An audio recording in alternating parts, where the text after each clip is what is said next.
All right, and what is up, everyone? OG over here from Player Essence, and welcome to another PE Live. Today, we have a fantastic show for you guys. So I saw a lot of questions about the music.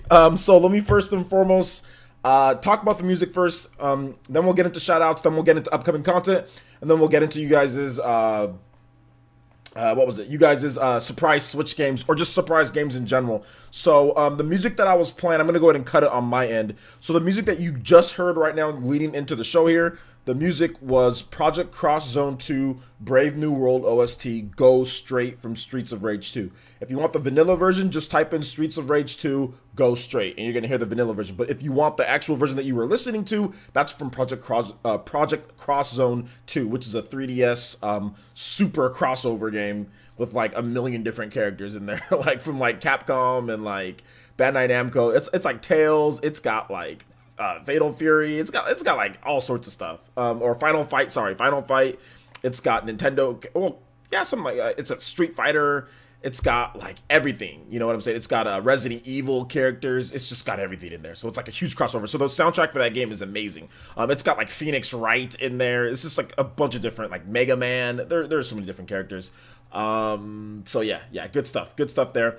And then in terms of the previous music, it was just basically Final Fantasy VII remixes, guys. So just type in Final Fantasy VII remix and just look up that, and there's all sorts of remixes. It wouldn't be hard to find. Just type in Final Fantasy VII remake, and you'll find the remakes all listed there to the right sidebar, or that come up first. Some of the first ones that come up were the Final Fantasy VII remakes that I was playing, so that's not hard to find either. So there you go. All right, so let's go ahead and get into some shout outs here, guys. We got 106 people watching. Thank you to everyone who's joining us. Really good to have 100 people watching before we even start the show. Really like to see that. And yeah, I usually do about 10 minutes of waiting time. So 10 minutes of waiting time. So 5 minutes after projected start time. I usually go by around 3:05. So we have I start beforehand about 5 minutes, and then 5 minutes afterwards, just so we can get everyone in. So it looks like most people that are going to watch, for the most part, got in. And that's good, because I don't want anybody to miss anything. Too many times we were having people miss part of the show because we don't have long enough waiting time, or YouTube didn't notify them, and they get notified between, you know, me typing something on Twitter. So I want to make sure that everyone gets a chance to get into the show before we really get into it, you know. So yeah, so let's go ahead and get into some shout outs here, and we will start up. So Danny Skelling, shout outs to Elite Ninja Danny Skelling. Lucina, how's it going, Lucina? Good to see you here. Zach Brown, what's up, man? How's it going? George, Elite Ninja George, what's up, my boy? Lady Fantasy Maniac, what is up, Lady Fantasy? Outcast, what's up, my dude? How's it going? J2 Blue, what is up, man? How's it going? DJ King, what's up, my boy? Old school ninja, DJ King, what's up, man? Shout outs, let's see, Gangster Gaming, what's up, man? How's it going, dude? Appreciate that. OJ the Hokage, yo. Bud Senior, what's up? Elite Ninja Bud Senior, how you doing today? Mama Mercy, my girl right here. Mama Mercy, how you doing today? Let's see here. Alonzo Vines, what is up, Alonzo? My day's going good, dude. It's going good. Cannot complain. Hey Gamer, what's up, man? How's it going? Reggie Fizame, what's up, man? 100 likes, my dude. Let's get it there. Let's go. Hype man Reggie Fizame in the chat. Anime or Evo Anime Labs, yo, what's up, man? Can you play the Ghost Straight OST? I only play it on donations, guys, because otherwise, if I take song requests from there, then everyone's just gonna be requesting a bunch of different songs. So if you donate, you can request a song. Let's see, Cinnamon the Hacker, what's up, Cinnamon the Hacker? Yo, shout outs to Amiibo Fan. Can I send you my song request through Twitter? Absolutely, Amiibo Fan. Go ahead and send me that song request via Twitter, and I will play it as soon as it's sent. Well, as soon as I get it, and I'm not in the middle of talking about something. So yeah, I will definitely play it. Amiibo Fan, thank you so much for the donation. Do appreciate that. El Chupacabra, what is up? Nick Little, what is up, man? Good to have you here again, man. Good to have you here. I know that time change was really good for you, so I'm glad that you're able to make it. Yo, what's up, Hayden? How's it going, man? He says, why does Player Essence look so much in the live streams and in the videos? Oh yeah, because basically in the live streams, I don't have all my lights on, and I don't use my editing software. In order to do green screen, you need bright lights. Like, you need to have everything lit evenly, and you need bright lights. My skin tone is naturally dark.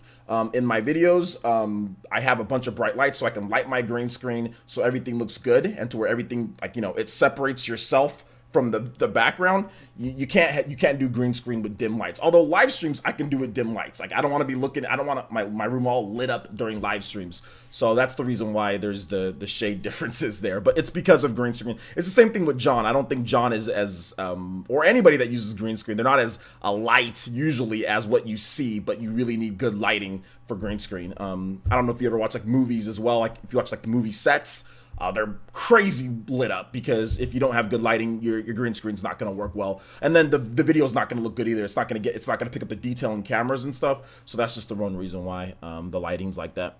So yeah, I've had the lighting like that before during like my live streams, but I don't like to have it like that. I rather have it where it's dimmer, to where I don't have my room lit up, you know, like a Christmas tree. All right, let's keep on going here. Let me see if I got that song request via Twitter yet. All right, here we go. All right, let me go ahead and play this song request from Amiibo fan, and I'll continue getting into my shout outs, guys. I just want to explain that what's going on with the lighting. All right, so let's see here. Hopefully you guys can hear it. Can you guys hear that? All right, so let's keep it going here. I gotta turn it down on my end. It's a little too loud in my headphones. You guys are gonna hear a Windows sound. All right. All right, so shout outs to Squid Vicious. Yo, shout outs to Elite Ninja Squid Vicious. Quantum L, what's up, Quantum L? How's it going? It's Skiz, what's up? It's Skiz, how's it going, man? Good to have you here. Appreciate you being here. Part of the bloodline. Shout outs to Dev Ketchum. What's up, Dev Ketchum? How's it going, man? Keenan Parker, what's up, Elite Ninja Keenan Parker? How's it going, man? Civilized Son, what's up, my boy? What's up? What's up? How's it going, man? Brian Hodge, what's up, man? How's it going? Yeah, absolutely, Brian Hodge. Yeah, I think it could be a good addition. So yeah, good stuff, good stuff. Shout out to 150 people almost watching. Definitely hit that like button, guys. We got 59 likes, almost 150 people watching. Hit that like button. Let's get some more new ninja into the village. Appreciate the support for the stream, guys. I really do. All right, music sounds good. All right, sounds good. What up, brothers? Brothers. Yeah, this song gets pretty hype. Yo, what's up, the gamers? How's it going? James Green, how's it going? It's got a lot of shout outs here. It's all good though. You guys are all my ninja in the village. Got to make sure we acknowledge everyone. Outcast, how's it going, my boy? Mr. Nickel, what's up? The Silent Saint, what is up? Lord Craven, what is up, man? Let's see here. Yeah, a few new sponsors. It's all good, Squid. You had a perfectly good reason, man, and hopefully you're feeling better, my boy. Hopefully you're feeling better. I'm shimmying to this song, my boy. It's not a lit song if you don't shimmy. It's not a lit song if you don't shimmy. This song's lit, so you gotta shimmy. You gotta shimmy. See, you guys are starting to understand that shimmy's the only dance move that you need. I'm trying to tell you guys, shimmy's the only dance move that you need. The only one. Yo, what's up, D-Dub? How's it going? Let's see here. Evol, what's up, Evol Wayne? How's it going, my guy? How's it going? Neo Blitz the Pretty, what's up, man? How's it going? I'm doing good. Rosalina, how's it going, Rosalina? T-Dude, what's up, T-Dude? How's it going, man? All right. Absolutely, Squid. Absolutely, man. Yo, yeah, I said what's up to Mama Mercy. Definitely said what's up to Mama Mercy already. Uh-huh. All right. Let's get to 100 likes, guys. We're almost there. We're at 70. Sock on 10. The South Park Switch port is a mess. Yeah, that's what I heard too, but I haven't heard enough about it. I haven't played it, so I'm not going to talk about it because I haven't played it myself. So yeah. That's why you don't rush your ports, guys. People are always talking about, they need to do ports quicker. Well, you got to port pretty quick after the PS4 and Xbox One came out. Yeah, there's some issues, so don't rush it. Let's see here. Lumario, what's up, Lumario? How's it going, man? The 24-hour Nintendo Music live stream? Not really. I don't really listen to it much. I've heard it. I mean, I'm subscribed, but I don't really listen to it that much. What's up, NX Revolution? How's it going, man? How's it going? Why you came? What's up, man? How's it going? Nintendo Happy? What's up, dude? How's it going? All right, man. I know it's pretty late in Norway, dude. Crad Craven? I think I said what's up already. Game Brothers? What's up, man? How's it going? All right, so I think I got almost everyone here that pretty much said something in the chat. If you haven't, oh, Zach Brown, what's up, Zach Brown? How's it going, man? I think if I didn't get you, go ahead and type down something, and I'll be more than happy to give you a shout out. Really, what happened with the South Park? It seems like there's like glitching, like you might get like a game breaking bug, like you can't like pass through a certain place. Like there's nothing wrong with the actual like gameplay. The gameplay is fine. Like the frame rate and everything with that is fine. It's just like a bug like will stop you from progressing in somewhere. So something that can be fixed with a patch. Once they identify what the problem is, they can fix it. But not like there's like loading issues and break like and like frame rate and all that. So that's basically what the issue is, which happens when you're working with the new system, you know, that you're not used to working with. Yeah, but the gameplay's actually fine. Shout outs to, let's see here. So we got a donation. Shout outs to Limps hitting us with the $1 donation. He says, keep up the good work. Thank you so much, my boy Limps. Appreciate the $1 donation. Really do appreciate that. Thank you so much. Also, Jason Lansang hitting us with the subscription. Thank you so much. Welcome to the Elite Ninja Village of Player Essence. Everyone in the chat, please spam that headband emote if you got it from my boy Jason L here. So thank you so much. And of course, Limps, thank you for the doll donation, man. Appreciate that. All right, so let's go ahead and get into the core content here, guys. We got over 150 people watching, so I think it's time to get into the core content. But it would be nice if you guys could also get into hitting that like button while you're at it too. So there you go. You know, hit that like button. Let's get to 100 quickly. Let's continue trying to pile on top of that. So hit that like button if you haven't hit it yet. And let's go ahead and get into the content here. So we have our surprise Nintendo Switch game. So guys, I know of at least 5 Switch ports that might or might not be announced. Major Switch ports that might or might not be announced. Now, I'm not going to say whether, if you say something, whether that Switch port is coming or not. I am going to react to as many comments as you guys can, because remember, the title of this video for this live stream is your surprise Switch titles. So, I will say this.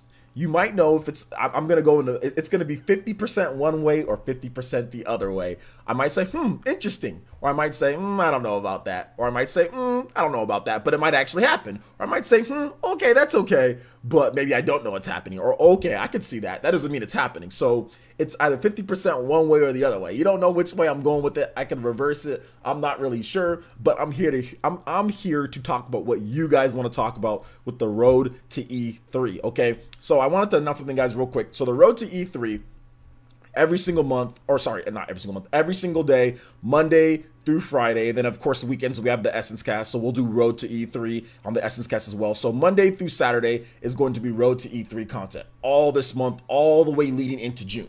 So there's no other place to go when it comes to content. This will be the best month of content when it comes to any news channel out there with live streams. You're not going to see another place. So please make sure you let your friends know. If you have other gaming friends, let them know about Road to E3. You guys can all come in here, talk about games. You get your questions answered every single day. Every single day. No weird Patreon Q&As or stuff like that. Only every single day you come inside here and you can get something new. So just let people know about it. Road to E3, all of May leading into June. June, we're going to kick it into high gear. And there's going to be more announcements even before June. There's going to be stuff that's going to leak. So we're going to be talking about that. So the best E3 coverage and content will be on Player Essence, hands down. Hands down. Hands down. So let's go ahead and get into this, guys. So stop teasing this. I'm not teasing you guys. I'm not teasing you.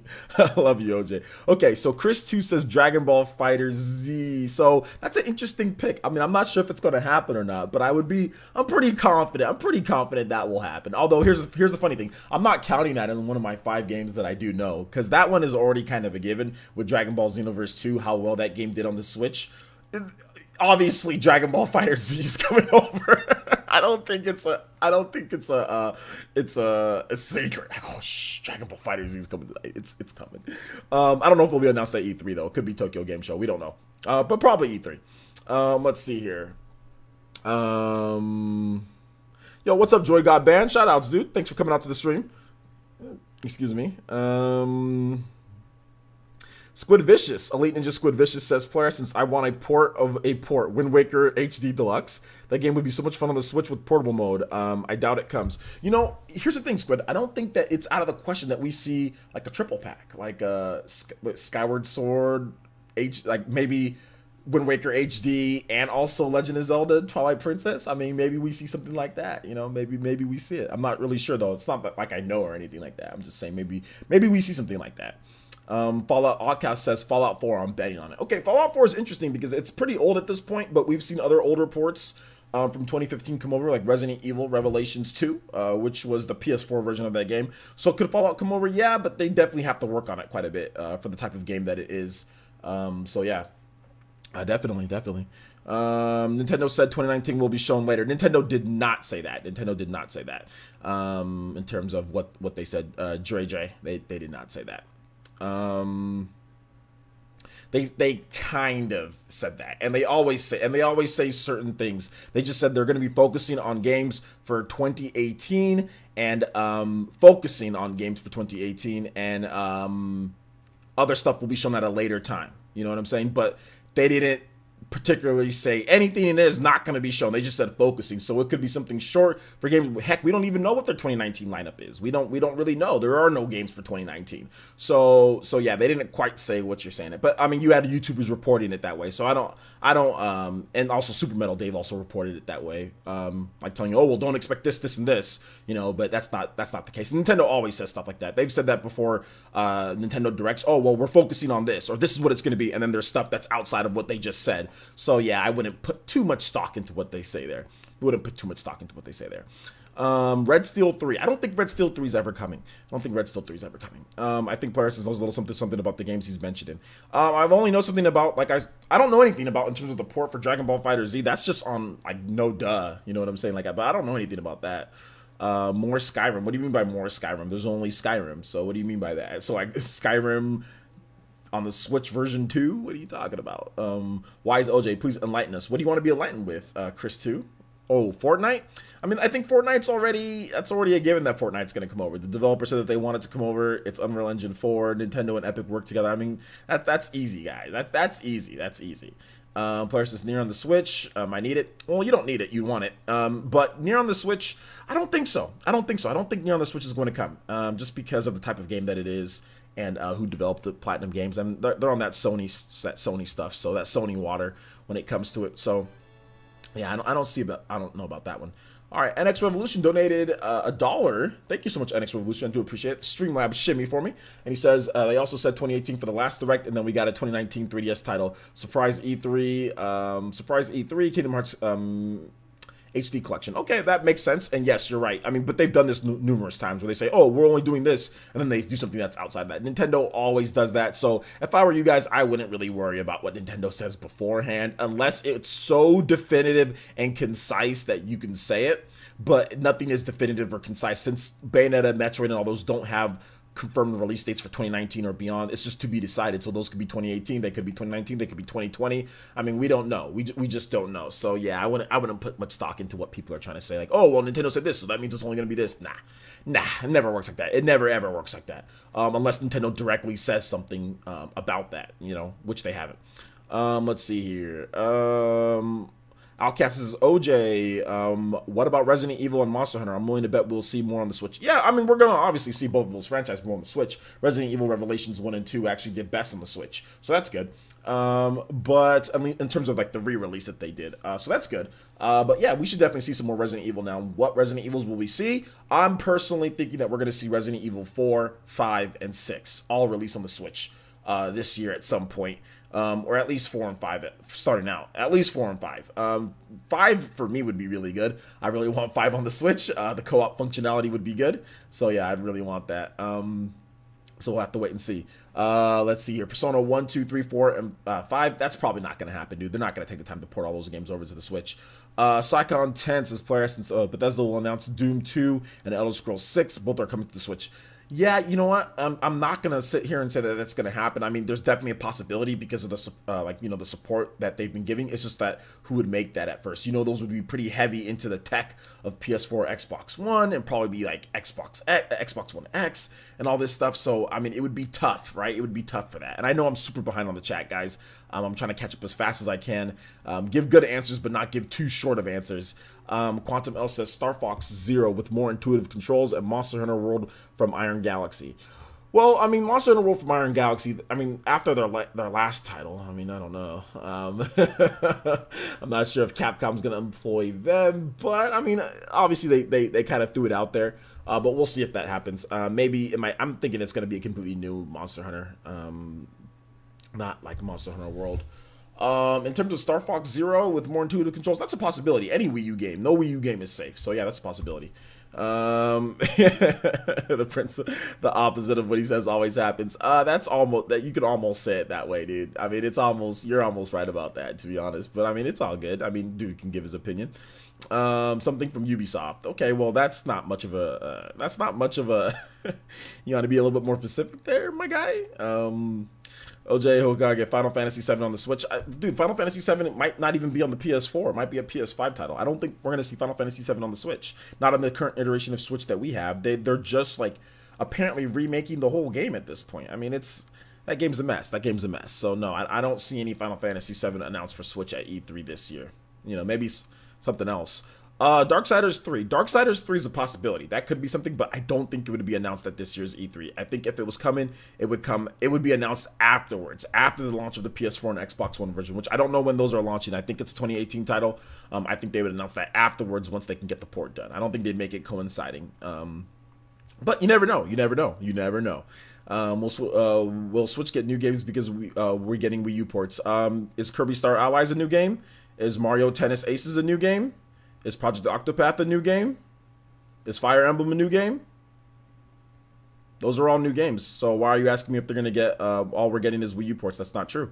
We got Kirby Star Allies. That's a new game. We got Mario Tennis, which is coming. That's a new game. Project Octopath is a new game. There's other new games as well. So there's SNK Heroines. That's a new game. South Park just came out. I mean, that's a new game that just came out last year. We have Dark Souls coming out. That's a remaster, but we've never got that on the Switch at all, or we've never got that on a Nintendo system at all. Crash Bandicoot, those are old games, but at the same time, they're remastered. I mean, there's more than just Wii U ports. I don't know why people keep on trying to push that narrative, but it's not going to work with somebody with half a brain. I just named a bunch of new games right there that you can pick up and play. So that's, I mean, do you not follow the channel? Do you not? I have news videos of new games coming all the time. New games all the time, my boy. So yeah, nice try, though. Nice try. It's the old Switch isn't getting anything new, even though there's like a new games. You know that game Kirby Star Allies that just sold 1.29 million units just in March. I mean, I'm pretty sure it sold 1.29 million units in like a week, in a couple weeks. I mean, I'm pretty sure that's a new game. I'm pretty sure Mario Tennis Ace is a new game. I'm pretty sure Project Octopath is a new game. I'm pretty sure all these are new games that I've been talking about on my channel forever. So what's going on here, my boy? What's going on here? Let's see here. Dragon Ball FighterZ on the Switch. I already talked about that, but yeah, Prodigy. I mean, I think that's going to come. Definitely that's going to come. Final Fantasy 15 port for the Switch. Final Fantasy 15 port.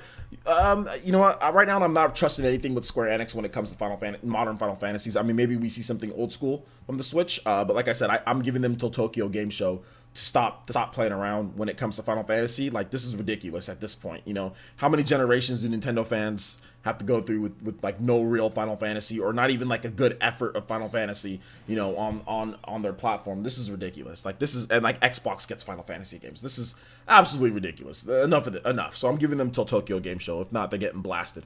12 Ryan 35 hitting us with the subscription. Thank you so much, 12 Ryan 35. Do appreciate that. Welcome to the elite ninja village of Player Essence. Everyone in the chat, please make 12 Ryan 35 feel very welcome. Let's see here. I'm willing to bet that we'll see GTA 5, Rainbow Six Siege, and some form of Assassin's Creed on Switch this year. I don't think about all those. No, I don't think so. GTA 5 is a possibility because we've heard it so much. Rainbow Six Siege and Assassin's Creed, no. I don't know about those two games. I just don't think Ubisoft is confident enough in those two games in terms of mass appeal to put it on the Switch at this point, or if ever. But if I'm wrong, I'm wrong. I would actually substitute those with like Watch Dogs. I'd probably say substitute with the Watch Dogs and maybe substitute with like something else. You know what I'm saying? Like a different, like the Starlink Battle for Atlas, like that game, Watch Dogs, and GTA 5. I kind of more going that route. Not ready. I don't think Switch, because like Switch is so, I mean, Rainbow Six Siege is so heavy on online multiplayer. It's pretty much all that. I just don't think that Ubisoft is going to invest in a Switch port when it comes to that, or Assassin's Creed, based on what the Assassin's Creed did on the Wii U. So yeah, I don't see that. But Watch Dogs I do see. Watch Dogs I see. But I could be wrong. I could be completely wrong. My surprise game is Cancel Mega Man Legends 3 getting revived for the Switch exclusively. That would be really cool. I would actually like that to happen. I really like that to happen, but we'll have to wait and see if it does. We'll have to wait and see. Yeah, Octopath Traveler isn't a new game. It's a port from the PC. Everything's a port from the PC. I need these 5 franchises on the Switch: Xenosaga, Dead or Alive, Bravely Third, Persona Q, and a new Tales game. Okay, so we're getting a new Tales game. Okay, we're getting that. Persona Q2, it's back to 3DS, which they've listed, but I wouldn't doubt a Switch version. Bravely Third, they've been teasing Bravely Default stuff all the time, so if they don't bring out Bravely Default sometime this year, I'd be shocked, or at least announce it after Octopath. And then I'd also say Dead or Alive. I don't know what's going on with that franchise. It could come back. I know there was one on the 3DS that was really good. So we could see Dead or Alive back on a Nintendo platform. And Xenosaga, obviously that's been like the rumored title with some of the stuff that's been coming up. If Bandai Namco doesn't put Xenosaga on the Switch, I'm throwing a I was about to say a bad word. I'm throwing a riot. I'm throwing a riot. I'm throwing a riot. Like, it would literally, that's when, like, the straw that broke the third party camel's back. I've been pretty tame compared to other people, but that would get me literally, and I don't rage over video games. You guys know I don't rage over video games like that, but that would actually get me upset enough to make a video complaining about it, which I never do. So yeah. I can blast Square Enix with you on a podcast after TGS. Enough is enough, Square. Yeah, after TGS. Like, I'm giving them till TGS to shape up. Giving them till TGS for Square Enix. Secret of Mana remake port. I mean, I think that's possible. Yeah, that's probably a likely type of situation. I don't know if it'll be announced at E3. I think that might just be like a press release at some point. But yeah, I can see them working on the Secret of Mana port over to the Switch. So yeah. Yeah. And that was from The Gamer's Loft 0. Let's see here. Let me see. DJ Revista says, Player Essence, what about a Mario Party that harkens back to the old school multiplayer style? For example, Mario Party 1 through 7. Were those all old school? I want to steal stars and coins from my friends like the old days. I mean, I think there should be like a classic Mario Party mode in every single Mario Party, but I don't really know what's going on with that franchise. It's so weird. I wish they'd embrace online multiplayer just because I don't have anybody to play that locally with. So until they start doing that, I'm not going to care about the franchise. But yeah, we could definitely see more of Mario Party at E3 this year. That wouldn't surprise me. But you know what wouldn't surprise me either? Or maybe it might surprise me if we can hit 150 likes for this live stream. So if you haven't hit that like button and you're enjoying the content, please hit that like button. We're at 106. We got 160 people watching plus. So go ahead and hit that like button. Let's get to 150. So, let's see here. Players to surprise from Ubisoft would be a new Rayman game or maybe a port of Child of Light. Okay, well, a port of Child of Light, that would be a little bit surprising considering that game is where it's at this point, this old. A new Rayman game, that would also be kind of surprising because Rayman Legends is still kind of cooking on the Wii U. So it'd be interesting to see if they brought out a new Rayman game. I would like it though. Would it be a 3D or a 2D game? That would be the question, right? Digital only. Well, they were going to do digital only for Secret of Mana originally, but then the fans kind of complained and whined about it, and then they brought out a physical version. But if they did digital only, that'd be better than nothing. Obviously, I'd love a physical version as well, but it'd be better than nothing. So, I mean, they need to work on the Secret of Mana collection. I mean, we still haven't even gotten that. They're being busters about it. They'll remake whole Final Fantasies for the PlayStation 4, but they can't even bring over some old games to the Switch. Paid Enthusiast says Scalebound comes over to the Switch exclusive given the rumors about Microsoft and Microsoft working with Nintendo. The rumors about Microsoft working with Nintendo is nothing more than just like YouTubers and like people just speculating. There's like no actual there's like no actual real definitive proof or anything, or like people that said, okay, yes, this is definitely happening. So no, I don't think Scalebound is coming over to the Switch, and I don't think that there's anything between Nintendo and Microsoft brewing. I don't really think there's anything, and if anything, they're just working on crossplay stuff to where their networks can cross over to where, like, I guess you can earn like achievements, you know, on the Switch version of Minecraft or something like that, or you can earn Switch achievements on the Xbox version. I don't know. So if anything, it's just stuff like that. I don't think it's anything to do with games or anything, because there's no real like stuff. That's just YouTubers speculating, which is fine. Speculation's fine. But yeah, I don't see anything like that. Let's see. Player Essence perhaps surprise Wonderful 101 port announcement, which goes to Wonderful 102 announcement. That'd be cool, but I don't know if Nintendo's going to commit to all that. You know, a port and then a new one as well. I think maybe a port, yeah. We'll get that first, and then maybe if that port does well, then maybe we get a Wonderful 102 maybe down the line. But I don't know how confident Nintendo is in that franchise, but that would definitely be a surprise. That would definitely be a big surprise. So yeah. Scalebound is not a Platinum Games IP called Summers. Scalebound is a Microsoft IP.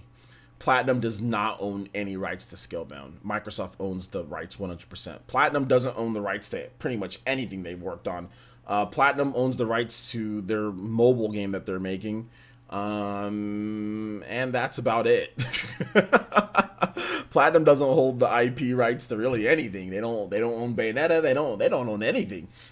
Which they've been trying to fix with their. They have 2 games apparently, 2 indie games that they're going to be doing this year that's going to be revealed. So yeah, Platinum does not own Scalebound at all. Microsoft does. Let's see here.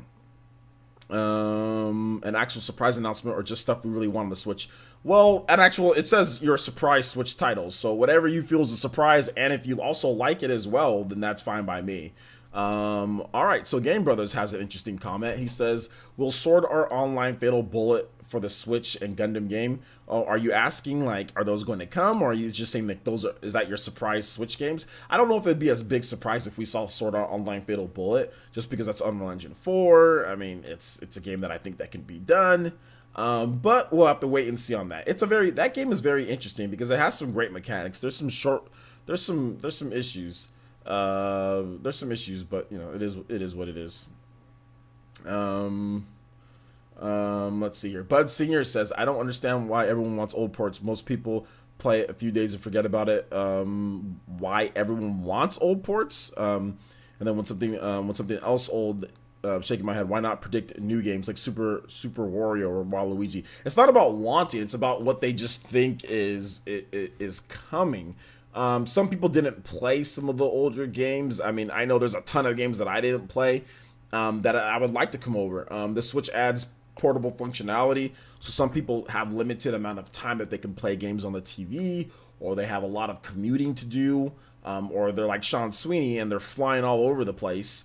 And a Switch really comes in handy to play those games portably if you can. So I think that's the biggest reason why. A lot of people, maybe they got started on something, and then didn't finish it. So that's the reason. I mean, new games are great, but it's the same reason why people always are clamoring for virtual console. I mean, literally these same games that they've bought and played a million times, but give me more virtual console. I want to play the same games that I've already bought and played a million times. Like, give me that. Like, it's the same thing, although I think it's worse in the virtual console standpoint, because it's been like a million times we have to rebuy the same game, but like literally no new additions to the game at all.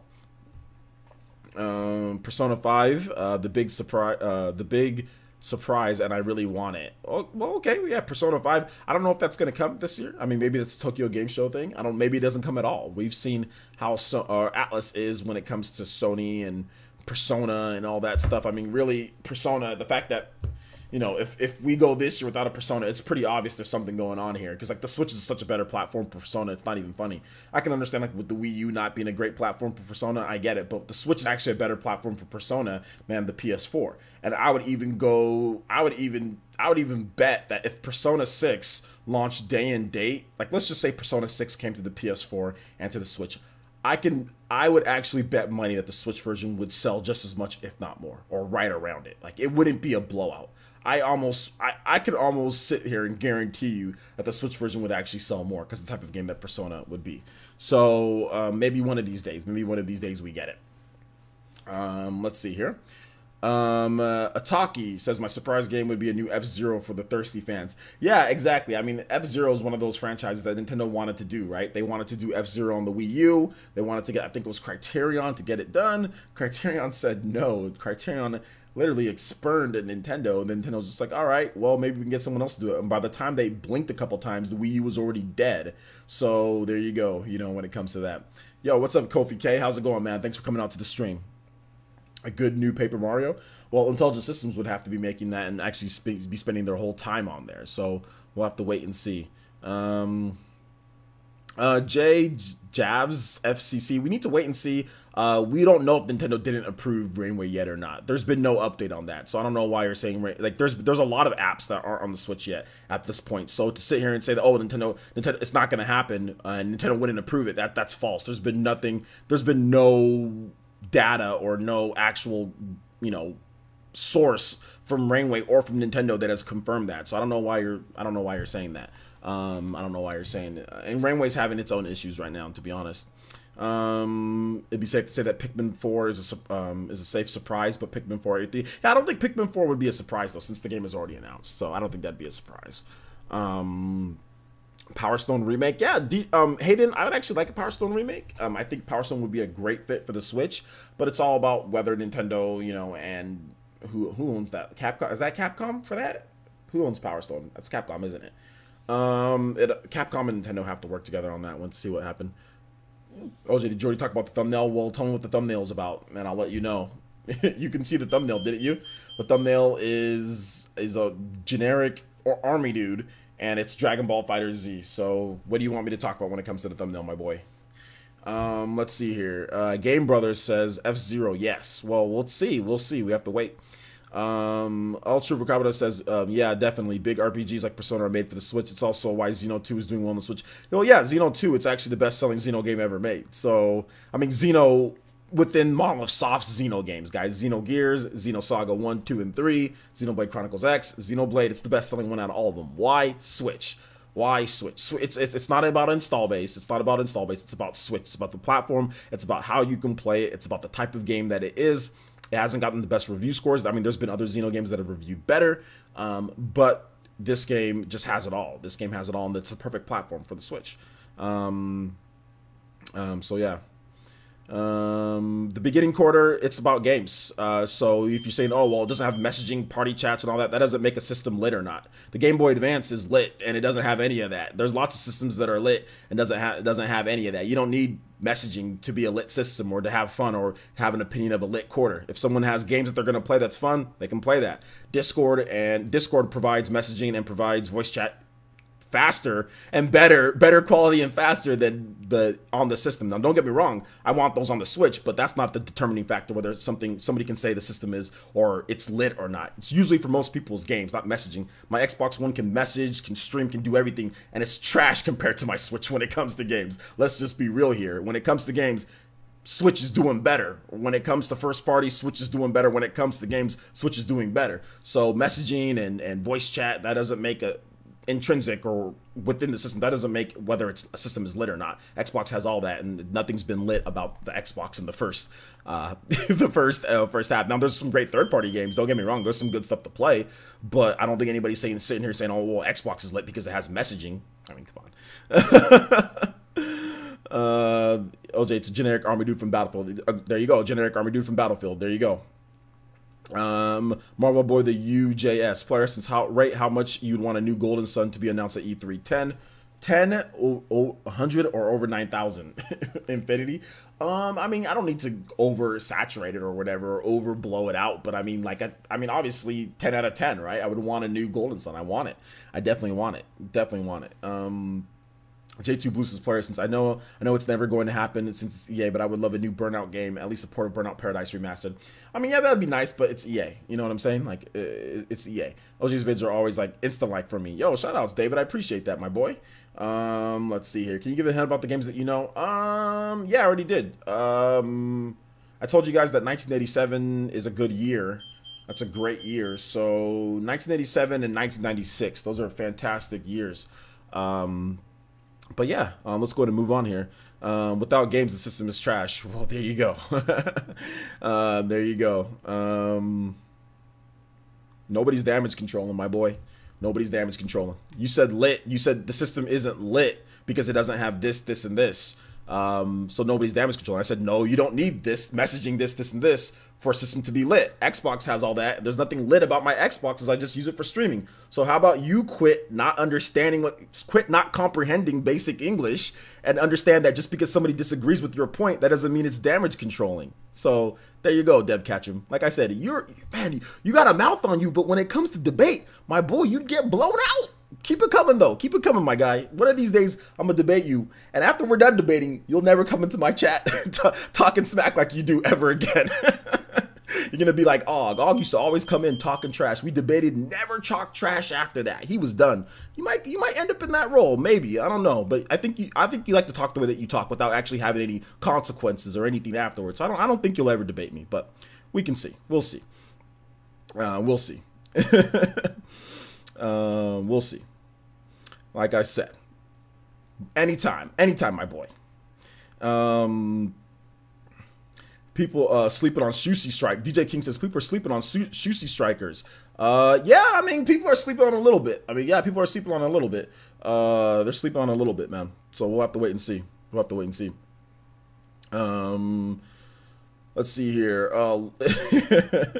Oof. There's no consequences in debating, really. There kind of is. Psychologically, there is. Psychologically, there is. If you lose a debate, mentally, psychologically weak people will be crushed. You won't be as aggressive. You won't be as free thinking. It's not good to lose a debate. Like I said, my boy Og used to come in here and argue with me all the time. Got crushed in the debate. Have not seen him argue with me since then. So, I mean, his whole mindset, my boy's whole mindset changed. So, same thing with what's his face? Who's that big YouTuber? I forgot what his name is. Rerez. Same thing with Rerez. My boy came up to the debate, got crushed, and then on top of getting crushed, I was proven right on many of the things that I said. My boy blocked me on Twitter. I mean, like, he blocked me on Twitter. You're trying to tell me that didn't, there's no consequences? I mean, there's something there, because my boy blocked me. My boy blocked me, and his videos on him trashing the Switch or whatever got downvoted to heck. I mean, so yeah, I mean, there's definitely a psychological edge to it. There's definitely a psychological edge to it. Yeah, what happened to exactly? My boy stopped making those type of videos, though. You know what I'm saying? Like, I mean, because he would make those videos about the Switch. He would say the things. He got crushed in his debate. He got crushed when the sales numbers come out. All of a sudden, he ain't making those type of videos on Switch no more. You know what I'm saying? So, I mean, there's definitely some consequences. There's definitely some. I mean, like I said, he was a way bigger YouTuber than me. So, I mean, it wasn't like I was scared of his sub base or anything. Because everyone usually says, like, when you debate somebody, like the sub base, whoever has the bigger sub base wins. That's not always true. I mean, sometimes it can be like that, but that's not always true because his sub base didn't even agree with him. So there's definitely some consequences here and there. Nothing crazy though. Nothing crazy though. Nothing crazy. Let's see here. NX Revolution hit us with a $2.33 donation. He said 2018 could kill the Switch. It could. You guys can see how 2018 could absolutely kill the Switch. Absolutely kill the Switch. But yeah, Dev, let me know, my boy. Let me know. Because like I said, you're feisty in the chat. I don't know if you'd be so feisty after we're done, my boy. Not sure if you'd be so feisty after we're done. But yeah, I mean, I think it's just best for someone like that talks like you to just sit back in the chat. That's probably what you're good at. Sit back at the chat. I think Konami is going to put something big on the Switch. Yeah, I think, well, I mean, if you watch my Essence cast, it really seemed like Direct Feed Games, Nate from Direct Feed was like heavily hinting that Konami's working on something. And after the success of Bomberman, yeah, I think we're going to see something. I think we're going to see something. So, 2018, Nintendo Examiner says 2018 will kill the Switch. After video gets slammed with dislikes, will 2018 be rough for the Switch? Yeah, exactly. Consequences. My boy changed the title, which we've all done. So yeah. Well, yeah, I mean, he's still making videos, but nothing about the Switch because he was bodied. You know what I'm saying? Like, he was bodied. I mean, he's missing out on that. He's missing out on that Switch ad revenue. He's missing out on that Switch click revenue. You know what I'm saying? Like, that's consequences, in my opinion. Like, imagine if the Switch wasn't doing well. Imagine how much revenue he'd probably be making if the Switch was not doing well. Guys, I've been around for a while. People like to sit here and say, oh, you do this or you do this like this person. I did everything first, okay? Let me just tell you that right now. There's only one person that I can say that I actually copied, and that was Screw Attack Hard News. That was pretty much it. That's the only person that I can think of. I've been doing this for a long time, all right? And I can tell you guys something right now. Clickbait on the Wii U was so intense. I swear to you not, people became 100,000-er. People became six-figure YouTubers or more off of the Wii U's failure. It was something that could actually like make you rich. Was becoming, if you were creative enough, if you were clickbaity enough, you can definitely make quite a bit of money off the Wii U's failure. So the fact that the Switch is not failing, people are reaching for the stars. I mean, you got the No. Was it the No? I think it was the No. You got the No talk about how Labo failed Labo failed on what? It sold over 100K in Japan in its first week because of the because it didn't meet the shipment targets, or it only sold 30% of its shipment. That doesn't mean something failed. If Nintendo sends out 5 million Labos, but they sell, I don't know, like 500,000, does that mean that it failed? No, it just means that they overshipped, or they put too much out there. But it's going to be something that continuously sells. They tried to say the same thing about Fire Emblem Warriors, guys, where they're like, oh, Fire Emblem Warriors failed. It only sold like 40% or whatever of its shipment. Oh, and then Fire Emblem's 5 months later, it sells 1 million units. So, I mean, people are reaching at this point. You know, you got some Stretch Armstrongs in you know, with these views. I mean, because they're trying to get these clicks, obviously. Like, they're trying to get these clicks. Give me 1 second, guys. Let me go disarm my alarm because I can hear it beeping.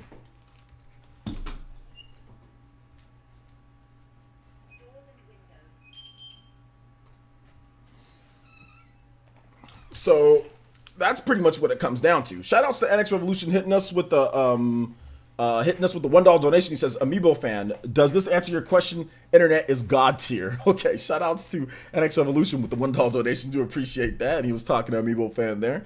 Debates affect people because of people in the comments. Yeah, it could be. The Wii U era was very profitable for haters. Yeah, it was very profitable. OJ, do you still talk to Retro Death? Still curious? Yeah, I talk to Retro Death all the time. He comes into my streams too. Let's see here. OJ, those years you hinted, you're aware that a lot of gamer series launched in those years, right? Yeah, I am a lot of Outcast. I'm very aware that a lot of series launched in those, but that's all you're getting from me, my boy. You can sift through those years and see what games came out, and you can make your own. You can make your own decision. Although one of them necessarily isn't a game, but it's a thing. You know what I'm saying? It is a thing. So, what's that alarm for, OJ? It's my security device. It's my security alarm that I have on here.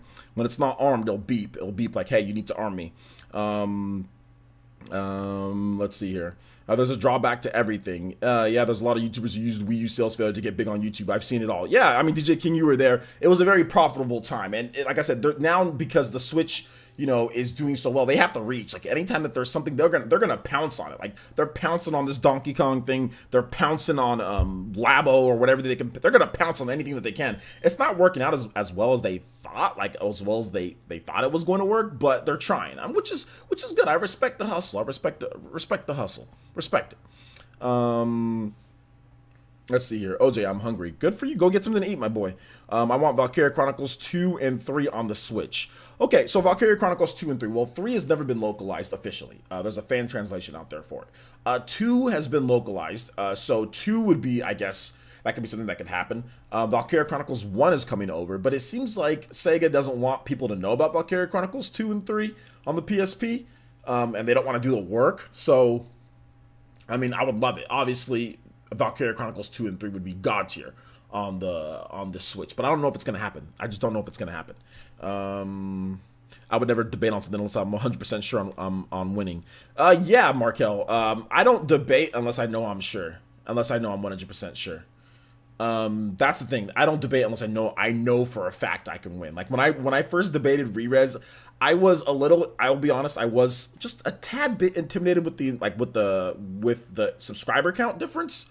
But once I got into the debate and I kind of heard what he was saying and what he was trying to push, it was easy for me to rebuff it, because a lot of the stuff that he was saying was just not true. And a lot of, I can just question, well, how do you know? Prove it, you know, and that's really the problem when you run into a lot of these Wii U haters, or when you not Wii U haters, but you run into a lot of these people that just like to say stuff, you know what I'm saying? Like, they give their opinion and they try to push their opinion as fact. And then when you say, well, no, it's not like that, or no, that doesn't make, they'll say, oh, you're damage controlling. I'm like, no, I'm not. I mean, I'm just saying that what you're saying is not fact. It's your opinion. Your opinion does not prove something. And then that's how you can usually win a debate against an aggressive person like that. I mean, like, you hear Devin here a lot. He says a lot of his opinion and tries to push that on people, and then says when somebody disagrees, they say, oh, well, that's damage controlling. No, I just don't agree with your opinion. Like, I don't agree, and there's no proof to what you're saying. You know what I'm saying? So that's how you win a debate, really. You just question the aggressive people. And that's usually who you get into debates with, right? People that are really aggressive, but they won't do a live debate. They won't do a live debate because you can easily rebuff their opinion on things that they're trying to push as fact, which will lose in a face-to-face debate. You'll lose every time. If you're pushing your opinion as fact, you will lose. Doesn't matter how aggressive you are, you will lose. You will lose 100%. So that's why there's a lot of people who get aggressive on YouTube when it comes to their opinions, but they don't debate. They don't want to debate because it's their opinion. They're not going to win. You know, when I go into debate, I go in with like, okay, well, I'm going to talk about facts. You know what I'm saying? Like, I'm going to talk about what's not my own opinion. my own opinion doesn't mean anything in a debate for the most part. I mean, unless you clearly state this is my opinion, then if it's your opinion, then it's your opinion, you know? So there you go. Let's see here. Player Essence, a stylized Unreal Engine for Battalion Wars and Advanced Wars for the Switch would be two very good games to have. I don't know if it has to be Unreal Engine 4, but yeah, man, that would be cool if they brought over both of those games. I think both of those games would be good. Advanced Wars has been a long time coming, man. Like, Advanced Wars would be really nice on the Switch. I would like to see that. I would really like to see that. Really like to see that. Can you link me the debate?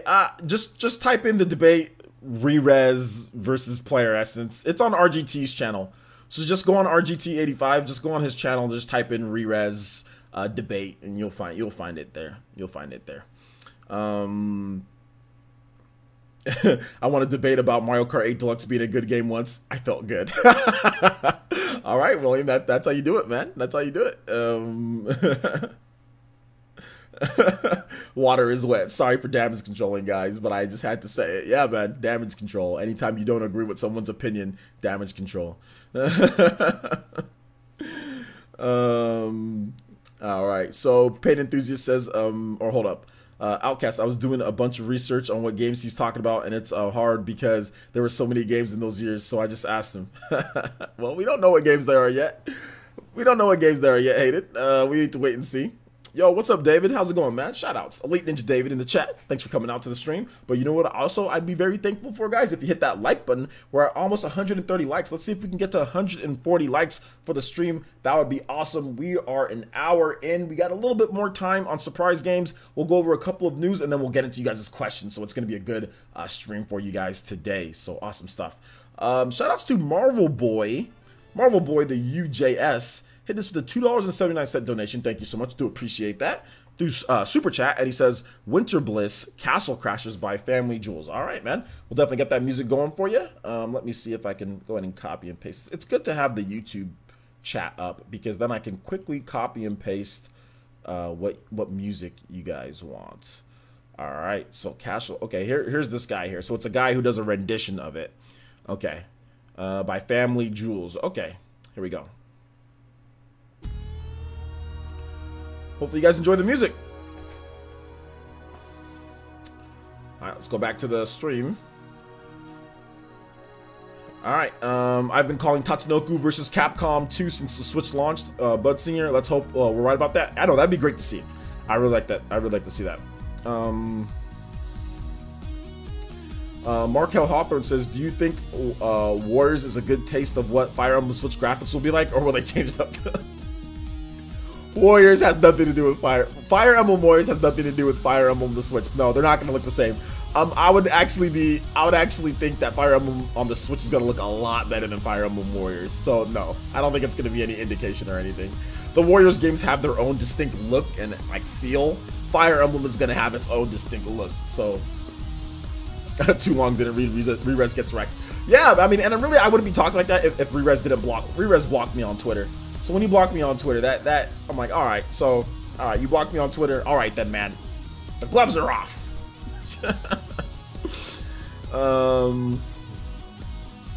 Next debate: why Sony water is better than regular water? Well, I mean, there could be a lot of arguments on both sides. There could be a lot of arguments on both sides.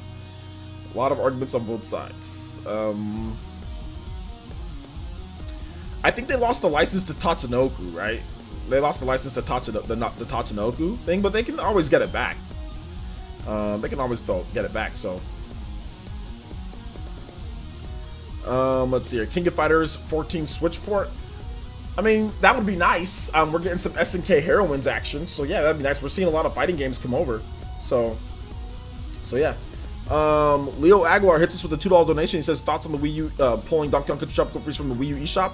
I already gave my thoughts. I don't really have too much of it.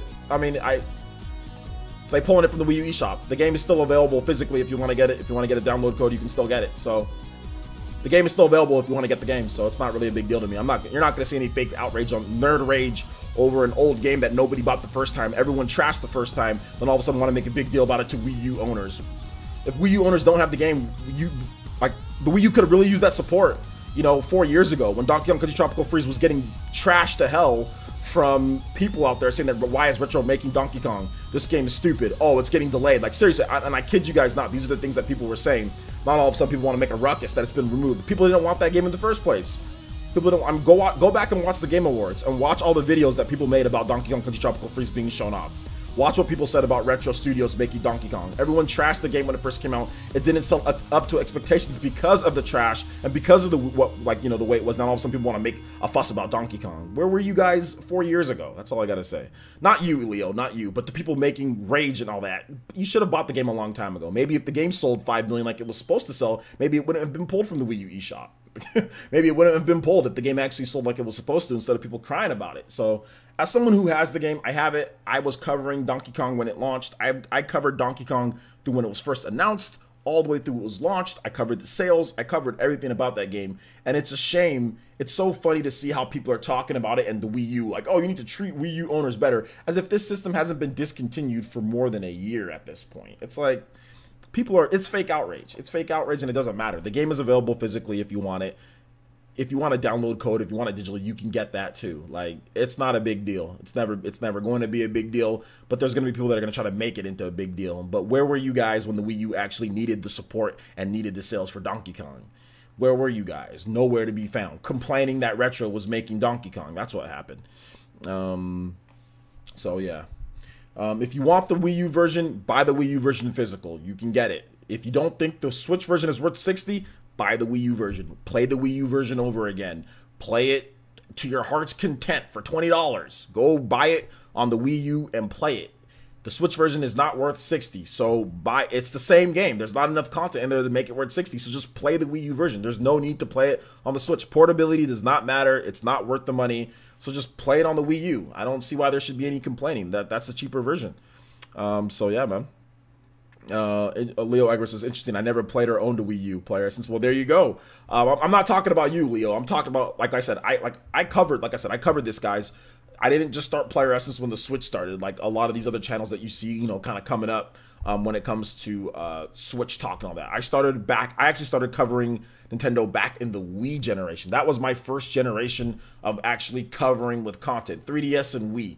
Those two systems. And I covered it with daily gaming news. 3DS, Wii, 360, PS3. That was my first. And I covered it all throughout. I haven't skipped a beat. Since 2011 for the most part. A little break from 2011 to get my communications major. But outside of that, since 2012, I've been covering everything. And I can tell you guys right now, people crapped all over Donkey Kong. People crapped all over the Wii U when that game launched. And I kid you not. I'm not just trying to say that to make it seem as if the Switch version is worth it more. I kid you not. People trashed Donkey Kong on the Wii U and the Wii U system for having that game and for who was making it. If DJ King is still here, DJ King can attest to what I'm saying on my website and what people were saying.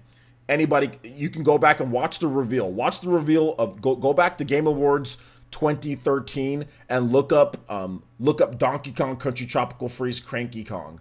Look up what people were saying. I swear to you guys, I'm not just trying to say that. I'm not just trying to say that.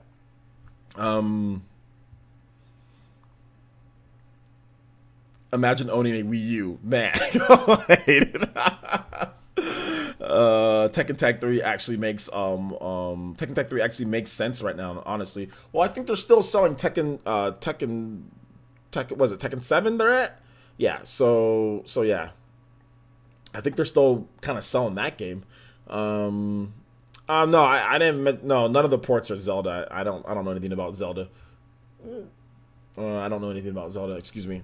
NX Revolution. Yes, NX Revolution was there as well. He says, I can attest to that. OJ, sorry, but your comment section on your old website was kind of toxic. It was toxic, dude. It was horrible. It was horrible. It was hard for me to keep control, dude. I lost control. There wasn't enough moderation tools. I lost control, dude. But yes, it was very toxic. I know it was not a good comment. Like, it was horrible, guys. Like, I had trolls within trolls, and then trolls of other system trolls. Like, it was just, the Wii U era was the worst.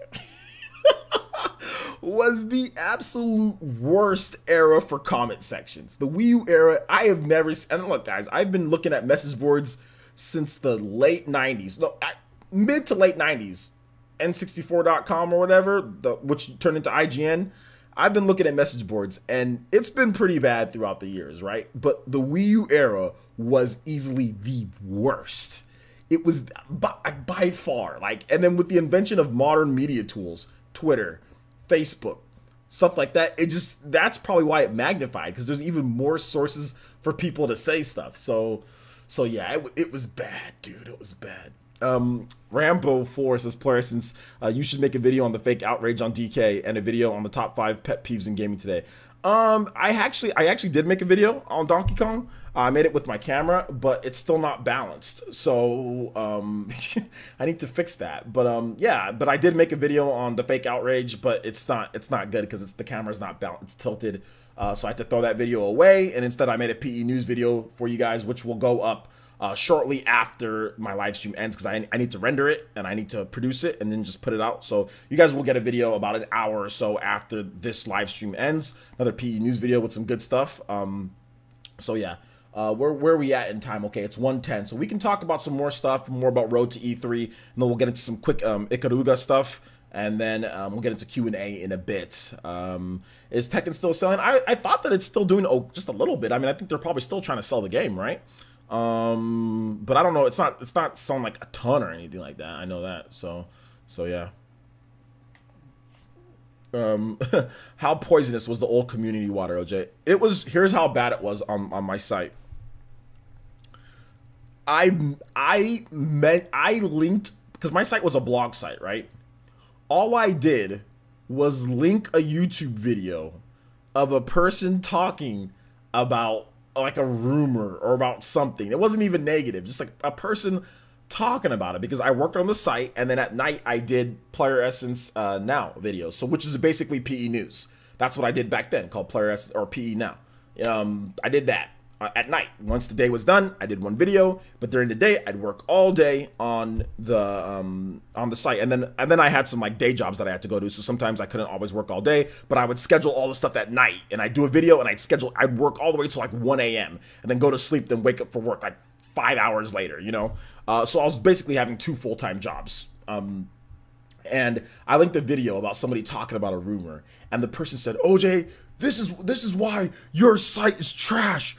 You can't even think of stuff yourself. What's wrong with you? And I'm just like, dude, all I did was I just linked a video with someone talking about something that's hot.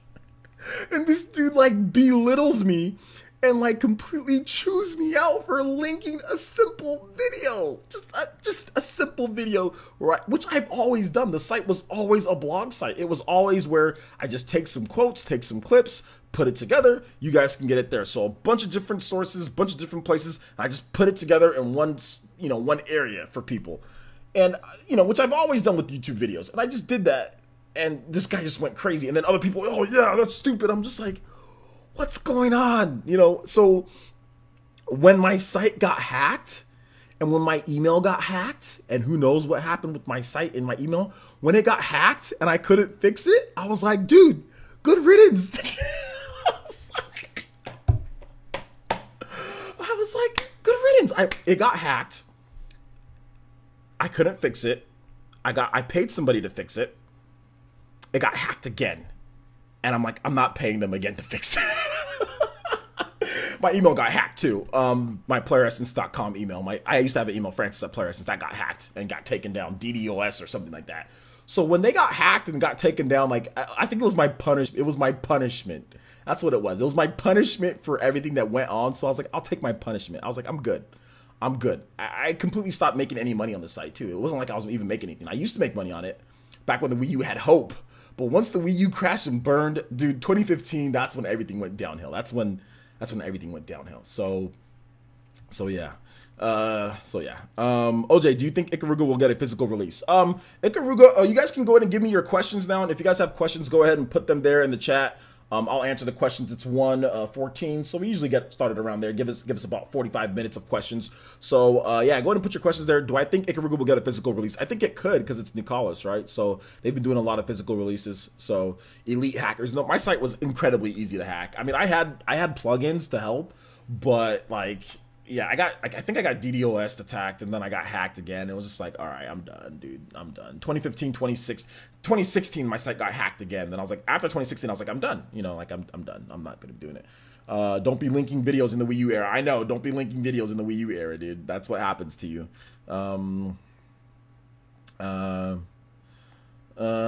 persons. I think most of the trolls came from N4G because people there hated you and your site. The Wii U era was Nintendo fans' worst. Civil war between Nintendo fans and trolls all over. Yeah, man. It was.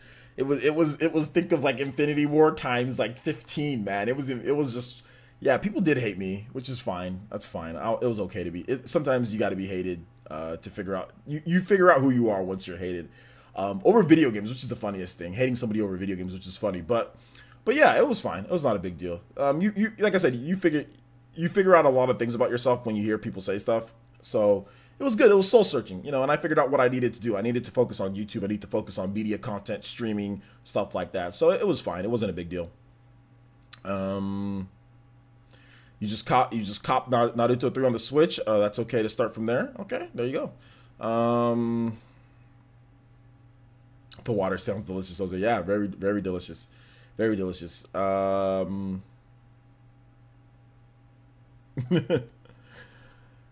Yeah, seriously, Hayden. Let's see. Daniel Black Tension Linton says, I've never seen that name before. Shout outs to you, Daniel. What's your thoughts on having to buy DLC for Pokken Tournament? Remember Destiny? My thoughts on having to buy DLC for Pokken Tournament? Is there a problem with buying DLC for Pokken Tournament? I mean, remember Destiny? Do you mean Destiny, the first Destiny for PS4, Xbox One, PS3, and Xbox 360? I don't get it. Are you trying to make a link between those? I don't get what you're trying to say here, Daniel. So let me know. Kind of elaborate a little bit more. Yeah, if you ain't got haters, then you're doing something wrong. Absolutely. I've never heard of anybody that's successful that doesn't have people that doesn't like them. So, yeah.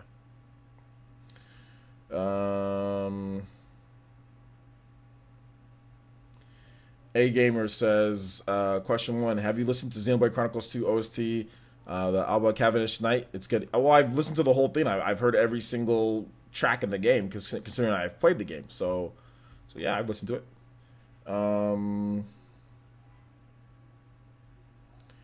Yeah, man, 2 extra Pokemon microtransactions. I'm not sure if you know what a microtransaction is, Daniel.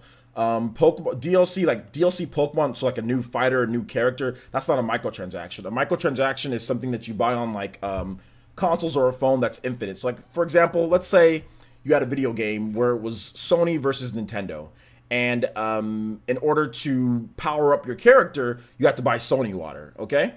And you needed constant flows of Sony water in order to power up your character, right?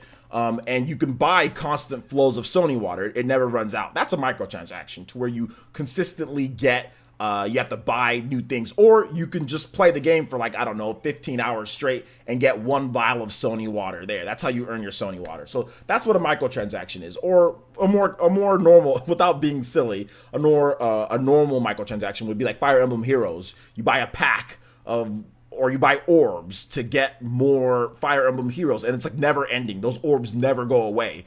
DLC, in terms of a Pokemon downloadable fighter, that's not a microtransaction. That is a one-time purchase. You buy that, you get that, and that is that. So I don't think you understand the difference between a microtransaction and just regular downloadable content, because that's the difference between them. Now, if there was some type of randomer Pokemon with different stats, and you can continuously buy those Pokemon, and they're like 99 cents each, or they're $2 each, or whatever the case is, and you can just continuously buy them and they give you different stats, that's a microtransaction. Then you'd actually be right. But in this case, DLC, Pokemon, is not a microtransaction.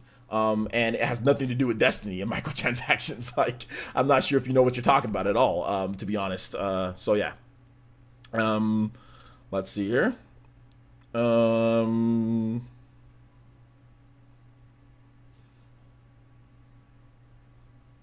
Ikaruga on Switch, GameCube VC confirmation. Yeah, man. Exactly. Sombrero Mario says it a little bit quicker. I wanted to make a little bit of a longer thing. He says microtransactions are non-renewable. Once you purchase DLC, they're there to stay. There you go. Usually, microtransactions are also like consumable. That's the one thing about microtransactions is that like, they run out. Like you said, like non-renewable, like they run out. Pokemon DLC is Pokemon DLC. As soon as you buy it, that's done. There's no more. It's not a microtransaction though. It's just normal downloadable content. So yeah. Let's see here. Will there be any third-party newcomers for Smash? And if so, who do you think? Yeah, I think there'll be third-party newcomers. I think that Bomberman could be a third-party newcomer to Smash Brothers. So yeah. Player Essence, what do you think about the music in Xenoblade Chronicles X? I think it's good. I like it. I like it. And my daughter is talking very loudly for some reason.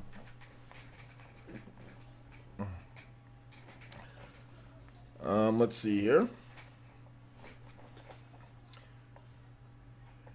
Deadlock says, Player Essence, do you think we'll see an N64 Mini this year? I don't know about this year, but I think we'll see an N64 Mini at some point. Although I don't know if I want that, but I'll buy it just because.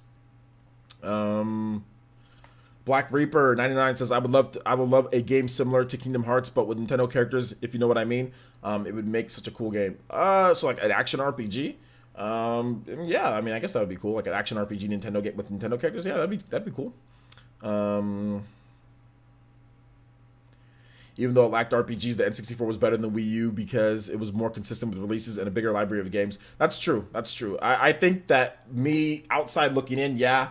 Personally, for my own taste, though, I'll take Xeno, I'll take Tokyo Mirage Sessions, I'll take Smash Brothers Wii U, I'll take Bayonetta 1 and 2. Like, I'll take the games on the Wii U over the best games on the N64, but that's just my own personal opinion. In terms of total volume of games, content, third-party support, absolutely the N64 had more consistent, but the N64 was way too dude bro for me. It was literally a dude bro system. Like, it was too dude bro for me. At least the Wii U had. I mean, Bayonetta 1 and 2, I think, beats a lot of the stuff on there. You know, and on top of that, I mean, like, with the Wii U, you did get Legend of Zelda, Twilight Princess HD. You did get, you know, Wind Waker. You did get quite a number of games. You got Pokken. I mean, that's a great fighting game. You got a lot of good. There's a lot of good games, man. There's a lot of good games. But you got Donkey Kong.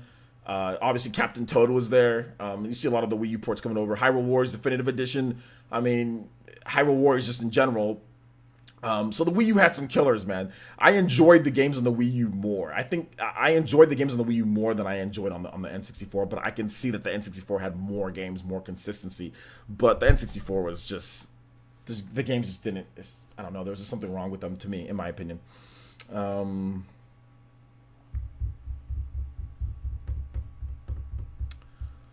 Let's see. There could be a lot of games on the N64. Like an N64 Mini, I mean, you could have 1080 snowboarding. You could have Wave Race. You can have Mario 64. You can have what else? There's a number of games. You can have, I don't know, like Tony Hawk Pro Skater. You could have, oh no, they don't have the license for that anymore. Maybe they have the old license. I'm not sure. There's lots of stuff that you can have though. I mean, you could have like NBA Courtside. Nintendo used to do that. You can have Ken Griffey Jr. Slugfest. You could have Paper Mario. There's a lot of games, man. There's a lot of cool games that you could have, you know? A lot of cool games. Let's see here. Ocarina of Time. There's a lot of big games. Smash Brothers. You can put a lot of cool games on the N64 Mini. You could put a lot of cool games on there. You said you think Outcast. I think Xenoblade Chronicles X will be ported. I mean, we'll have to wait and see. We'll have to wait and see on that. Player Essence, what are the chances we get a wonderful one-on-one port? I would say it's under 50 right now. It's under 50%, but we'll have to wait and see. Once again, we'll have to wait and see. But we'll also have to wait and see if we can get to 150 likes. I mean, the previous goal was 140. We're 2 away from 140. So if we can just get to 140, then get to 150, we got over 180 people watching, or at least about 180 people watching. So see if we can get a couple more likes for the new people that joined in. Let's see, Player Essence N64 has many has RPGs. My guy, remember the legendary game that was Quest 64? Yeah, it's a great RPG, right? Is that a good RPG? Is it? Mario Kart, yeah, Mario Kart 64. Yep, there's Mario Kart. Well, I don't know if you can do Can you do Banjo? You can't do Banjo. But you can do some of the other platformers. You could like Donkey Kong 64, you know, you could do some Donkey Kong. Yo, we hit that 150 real quick though. Yo, thanks guys, appreciate the support. Appreciate the support. Let's keep it going, guys. We have more than 30 minutes left for this live stream, so do appreciate you guys coming out. I'm looking to maybe stream tonight, but maybe not. I'm not really sure about Smash Brothers. We'll just have to wait and see. I gotta edit another video, guys, because I have to release that. I have to release that video that I'm doing. So I have to edit another video, and then if there's time after that, and I'm not tired, then I might live stream Smash Brothers tonight. But we'll have to wait. Let's see, Majora's Mask. Yeah, Majora's Mask. That's another game. Exactly. There's another game. T-Dude says, wouldn't it be strange if Nintendo reunites with Ubisoft and creates a brand new 1080 snowboarding remake for the Switch? Reunites? What do you mean by reunite? Oh, just like doing another game? I mean, yeah, that'd be cool. I mean, but I don't know if they need Ubisoft to do that. But I mean, yeah, that'd be cool. Like a new 1080. I'd be down for that. I'd be down for that. Brand new Diddy Kong racing game. That would be so awesome. Yeah, I think Diddy Kong would be cool. Diddy Kong Racing. I mean, I'm not a huge fan of it, but I mean, I remember renting it a lot, so yeah, it'd be good. A guide to understanding OJ gaming taste. RPGs. That is all. Not only RPGs, action games too, like Bayonetta. Gotta include. But yeah, you're right. You're generally right. You're generally right. But come on, I mean, like the N64 was so dude bro, man. Like it was. Like dude bro to the max. It was like Nintendo was making sports games a lot back then, which is fine. I mean, obviously sports games, I think they're good to have. People like NBA 2K18 on the Switch. People want sports games, but there was like no RPGs, and then like what, you know, Yamauchi said about RPGs, like basically called like people who play RPGs like he's like called nerds and like kind of belittled, you know, RPG players. It was just kind of like it stings, Mr. Yamauchi-san. It stings. So yeah. Miguel Rose says we need a brand new Diddy Kong Racing. That would be awesome. Okay, so you guys are high on Diddy Kong Racing. Nintendo RPG. Like a Nintendo RPG with a bunch of Nintendo characters would be hype. That'd be so hype. Do you think we'll see a famous battle royale for the Switch at E3? What do you mean you'll see a famous? So like Fortnite? Yeah, I think we'll see Fortnite. Maybe. I don't know. Mario Party 1 through 3. Yeah, so like the N64 just wasn't, I mean, it was great, guys, but man, dude, like PlayStation 1, man. Like PlayStation 1, I was so stupid as a kid. I already talked about this, but I totally should have got it. I mean, PlayStation 1 just had like Xenogears, Chrono Cross, it had Chrono Trigger 2, it had Final Fantasy 7, 8, 9. Ah, and I missed all of them growing up. Freaking missed all of them because I'm stupid. Oh my god, I mean, like Legend of Dragoon. There's just so many good games on like Crash, Jet Moto, just game after game, RPG after RPG after RPG. Oh, so good. PS1's so good. The PS1 was so good. I that's probably one of my biggest regrets is not getting a PS1 as a kid. It would have solved there were so many summers where I was just bored as hell with my N64. I was just like I'll beat the game in like a couple days. It's not like an RPG where you can play over a length of time and do secret bosses and all that stuff. It's just platformer after platformer after racing game after racing game after sports game after sports game. Ugh. Yeah. David says I miss my PS1 players. Since yeah, man, PS1, dude. The N64 was great. Was it great? Was it? It was legendary. I can give it. It was innovative. The N64 was extremely innovative for what it did. I'll give it that. 3D gaming, man. N64, that brought it to the forefront. I'll give it that. That's about all I'll give the N64 is that. It's about all I'll give. But you have to give it up for what they did in the 3D gaming realm, you know? I just wish they would have done a little bit more with the RPGs too. Dang, 200 games? One of these days, man, I'm going to collect. One of these days, I'm going to collect a bunch of PS1 games. Oh, Keen, you had a PS1 and N64. I just couldn't afford it, man.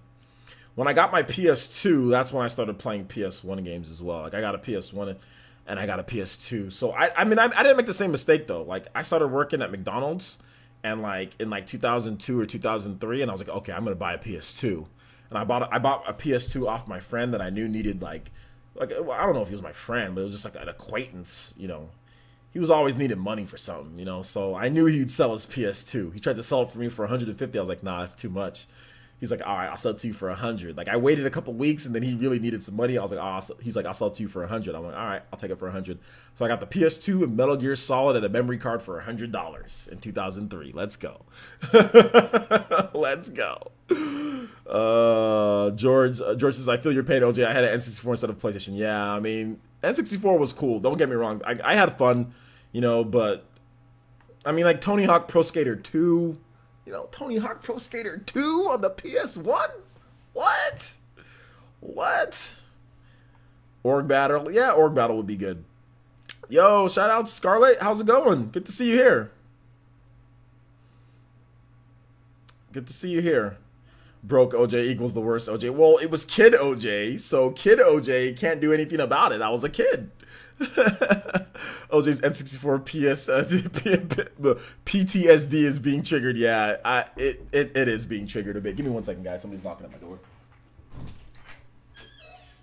Okay, so my daughter knocks on my door and runs away. So I'm gonna take her toys away if she does that again. I don't like when she does that. I'm gonna take her toys because she knows not to do that. Let's see. Yeah, what is still? Yo, what up, TurboGrafx Jesse? How's it going, man? We still got questions Q&A, guys, so go ahead and put your questions. We still got another 30 minutes left, so long, beefy Q&A. I see my daughter. Give me 1 second, guys. My daughter keeps on knocking on my door and running, so give me 1 second.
So let me unmute my mic. My daughter keeps on running to my door, knocking, then running away. So there you go. So yeah, I threatened to take her toys. So hopefully she doesn't. So we'll see. If she does it again, I'm gonna take her toys. So there you go. Cheer Essence is lit. Let's see here. So if you guys have any more questions, let me know. Let me know about the questions. Who's your left-hand man, OJ? My left-hand man. I don't know. I don't know if I don't have any left-hand man. I don't have any left-hand men. It's so Chair Essence.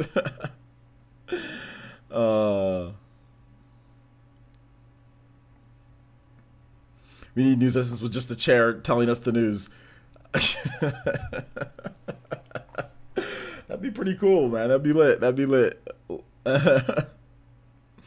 Do you think Pokemon Stadium 3 is possible? I don't know if Pokemon Stadium is possible. I don't know if they're gonna do a Pokemon Stadium anymore. She's trying to learn the ninja skills. Yeah, man.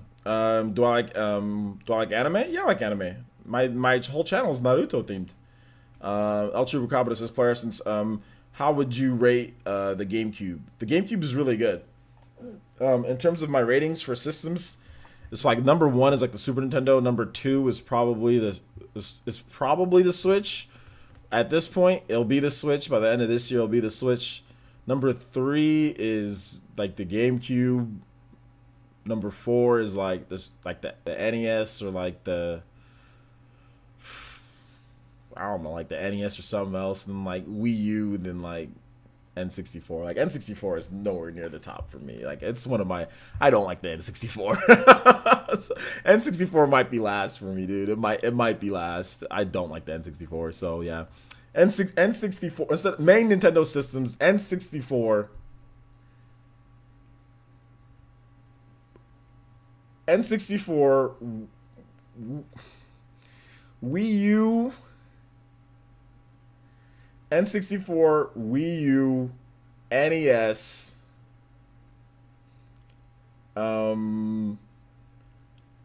GameCube.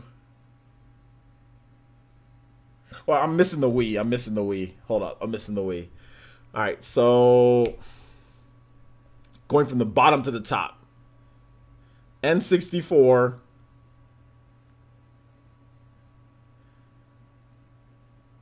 It's so hard to do it from there. Like the bottom is the hardest. Let me start from the top. Let me start. let me start from the top. Let me start from the top. Super Nintendo, Switch, GameCube. Okay, those are the top three.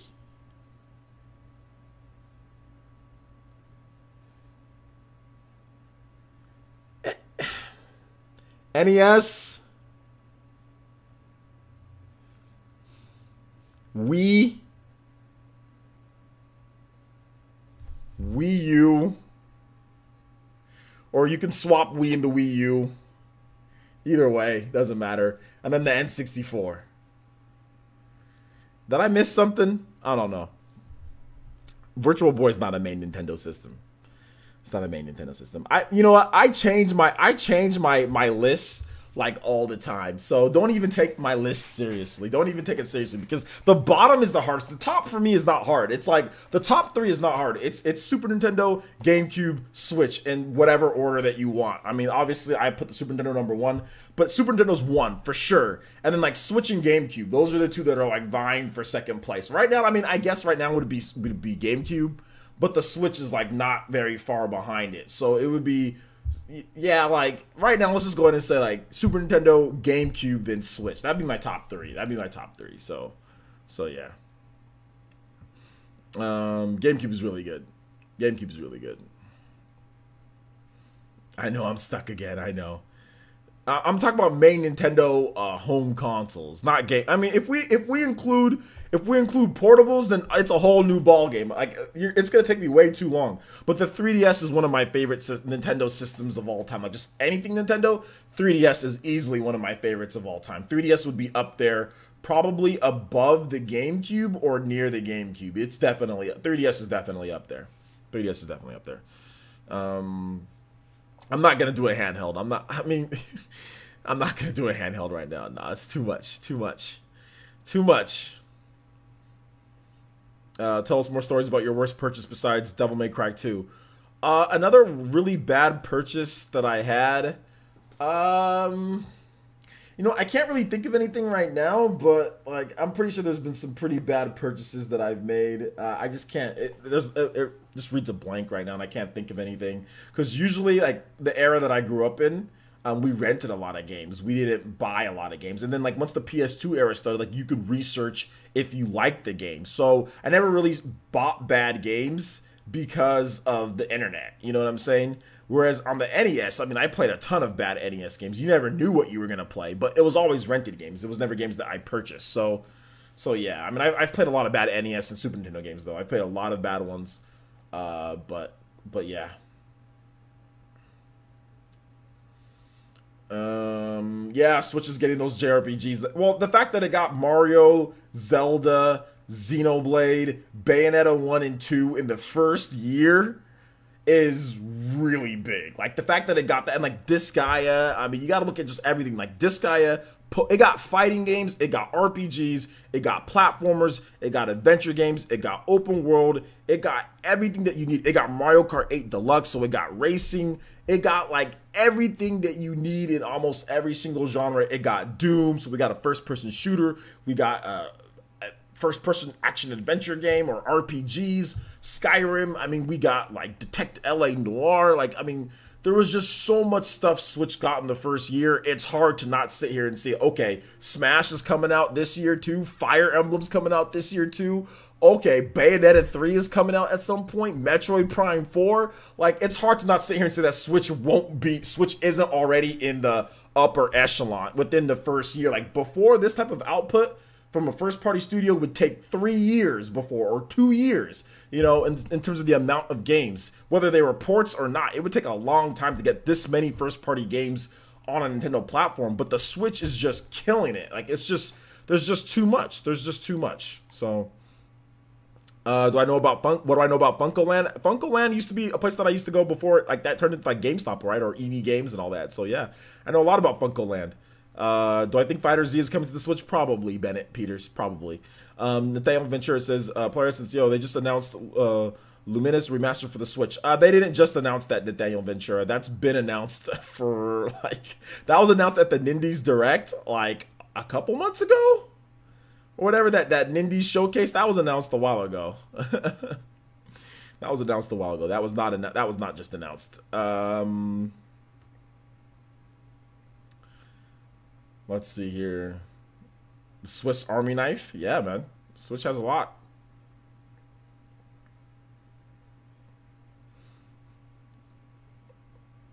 OJ, I'm 99% Bayonetta 3 is coming out this Halloween because 1 and 2 obscure games, though great, reported this February when there was a few games to port that were arguably better priority ports. Well, I mean, you never know. You don't know what's a priority. You don't know, you know, what is what. But I mean, we'll see. We'll have to wait and see. I don't know. I mean, 99%, that's a lot. You know, that's a lot. But we'll have to wait and see.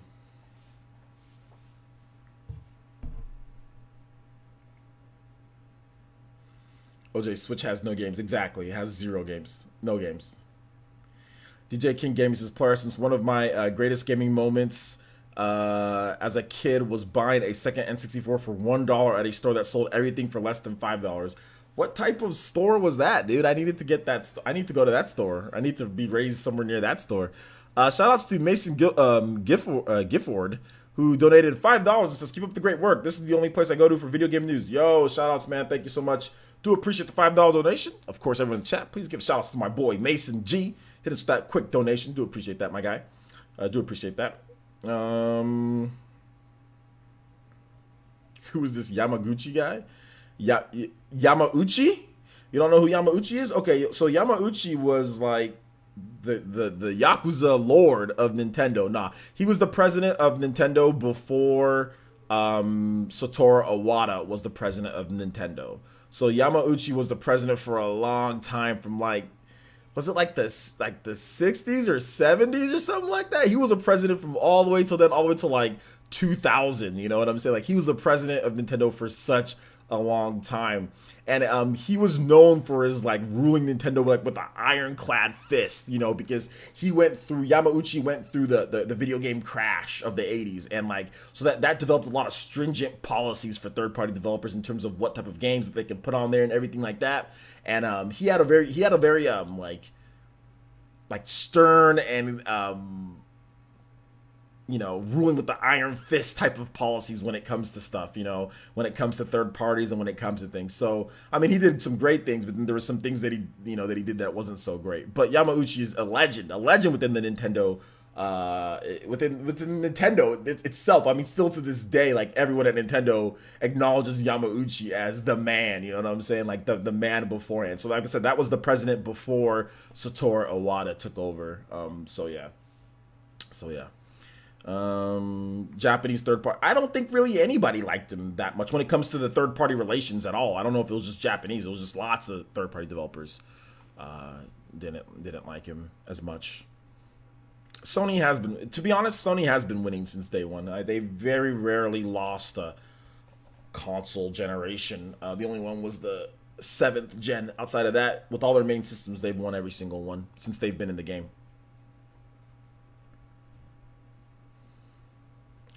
Let's see here. What does my daughter's mother think of my gaming hobby? She doesn't like gaming. She doesn't like my gaming hobby. She doesn't like gaming, so she doesn't like it.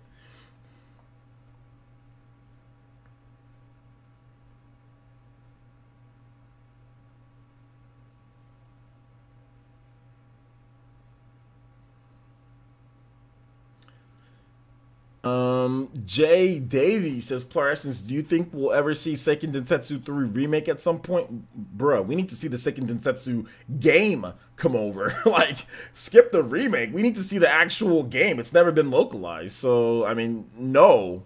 Until we see Seiken Densetsu, the actual game, no, I don't think we're going to see anything. And shout outs to the 187 people watching. Do appreciate the support, homies. Really do appreciate that. Make sure you hit that like button if you did join in. We've got about another 15 minutes or so. I might go a little bit longer since we've got more people in here. I might go a little bit longer over the 2-hour threshold just so we can get some more questions in. But please hit that like button. Feel free to do so. Feel free to do so. Also, guys, PE Arena this weekend. Just want to give you guys a little bit more information on that since we got so many people here. PE Arena, it will be going down. If you want to get in on PE Arena, there's a couple different ways. You can sponsor through the YouTube sponsor button, or you can also go on Patreon as well. Links description below, more information on that if you want to get on PE Arena, where we do play games as a community for up to 3 hours. This weekend we got Splatfest, and we also have Mario Kart 8 Deluxe. We're going to be having, I think, a $5 eShop tournament for that too. So if you want to get in on the action, make sure you guys do that. Also, we're going to have Smash Brothers lessons coming up. So if you want to get better at Smash Brothers, that's also another way that you can get in on that as well. So good stuff there. Let's see here. Sombrero, I prefer the collection rather than remake. Oh, another thing is that if you see like some new people, I know some of you guys are coming in. If you see people that have like the green name and their headband, that's pretty much YouTube sponsor. You get access to emotes as well. So you get some cool emotes too. So that's also stuff that you get there. We're also giving away Switch, which we've been stuck on like 96 sponsors forever. Once we get to 100, we are giving away Nintendo Switch. So that's another thing to think about as well. Smash on 3DS, Player Essence. What about Smash on 3DS? What about it? Rob Moore says, OJ, thoughts on how HOW? I think it's as good as far as what I've played. What's HOW? I don't know what that is. Can you tell me? Can you actually write out what it is? You won't be able to join this week? That's okay. You can join next week. It's fine. Chris 2 says, will Nintendo do anything for the World Cup, like Mario Strikers game or something? I don't think so. I don't think it's going to be based around it being the World Cup, no. Dev Catching 95 says, what multiplayer games do you play with my daughter? Your son's favorite game is Smash, Mario Odyssey. No, my wife doesn't like, or I don't have a wife, but my girlfriend doesn't like, she doesn't like Nintendo Land. I tried it with her. And my daughter, she likes to play Super Mario 3D World and Kirby. Those are her 2 favorite games. Are the Smash Bros lessons streamed? They'll be when I'm live streaming, yeah. They will be that, but I mean, if you want like personal lessons, we can work out personal lessons, but it would have to be something a little bit more if you want. We'd have to work that out privately in terms of like personal lessons, like off stream, and just like, you know, me just teaching someone, that'd be a little bit different. I'm not offering that yet, but we can definitely work out that. I mean, we can definitely work out details on that if you would want to do that. But the lessons would be on stream, and there'd be multiple people. Like there'd be like a little queue, where I just teach general basic concepts, you know, not like in-depth training, just general concepts so you know how to play the game. Shield grabbing, fast falling, why you fast fall, ledge guarding, the basic stuff to get good at the game, controlling your character, knowing what the best move for your character is, knowing when to use a move. Now, super advanced stuff, pivot grabs. Well, that's not super advanced, but pivot grabs. Pivot tilts, pivot smashes, things like that. Spacing, stuff like that. That would be like more advanced that we'd have to talk about privately. But just basic concepts of so you know what to do when Smash comes out. You know. The giveaway for 100 sponsors, it's for everybody, but sponsors have a higher chance to win. Sponsors have 3 times the chance to win, but it will be for everyone. When we do the giveaway, it will be announced. It'll be at a live stream, and it'll be at a time that hopefully everyone can make it, but it'll be announced well in advance, and you will have the opportunity to get into the live stream because it's going to be rolled through Nightbot. So it's going to be at a time to where European dudes can make it, and also Western dudes can make it. So a weekend live stream, it'll be announced weeks in advance. So if you have to take some time off or whatever to see if you can make it to that, it'll be there. But anybody that's in that live stream will have a chance to win. But if you're a sponsor or if you're a Patreon, you'll have 3 times the chance of winning it than just regular. So it gives you a little bit better chance. Hey OJ, what about Shin Megami Tensei? What about Shin Megami Tensei? Smash Bros. Personal trainer OJ. I used to train people before in Smash Bros. I've trained actually a number of people. Bruno says, Bruno M says, P, you are great. Or P, you are great. Thank you. I appreciate that. You are great too, Bruno. I appreciate you coming out to the stream, dude. I had some Sony water, still amiibo. Okay. Yeah, Wound Up Penguin, it's all good. It's all good. You don't have to have private lessons. The ones that I stream, if you can watch, you'll get better. You'll get better just watching and me talking. That's free to everyone. I'm not saying like it's gonna be like a private live stream and people who I'm training on there that are sponsors, they'll only get that. But no, I'm not saying that. Anybody who wants to watch and learn from me talking about it, you're free to do that. You are free to do that. I would never charge for something like that, Wound Up Penguin. Never charge for something like that. But if sponsors want to get in and actually have me talk to them about whatever character they're trying to use to get better, because Smash is coming out and a lot of people don't know how to play Smash Brothers. Like a lot of people don't know the basic concepts. And guys, I was there beforehand. Okay, I didn't know what a shield grab was. You know, going into Smash Brothers for Wii U, I didn't know what a shield grab was. I heard some people say shield grab, but I didn't know. I thought it was like you shield and then after you're done shielding, you grab someone. That's what I thought it was. Like you block and then after, and then like, oh, then you just press the grab button afterwards, which a shield grab is kind of like that, but not really. It's an action that you do, you know, out of shielding, you know, it's something different. It doesn't operate the same way as just shielding, letting go, and then grabbing someone, you know. It's a different mechanic to it. It's quicker. It's better. It can punish faster. So I didn't know what that was before Smash, and shield grabbing has been in forever. It's been in like all the games, and I didn't know what it was, you know. So I mean, if you're trying to level up your game like that, learn the concepts, learn the basic stuff. If you don't know what fast falling is, if you don't know why you want to ledge guard someone, why you want to ledge trump them, if you don't know when to use your double jump, things like that, which like I said will all be for free. You guys want to watch, that's fine. They'll be streamed so you guys can watch. Yeah.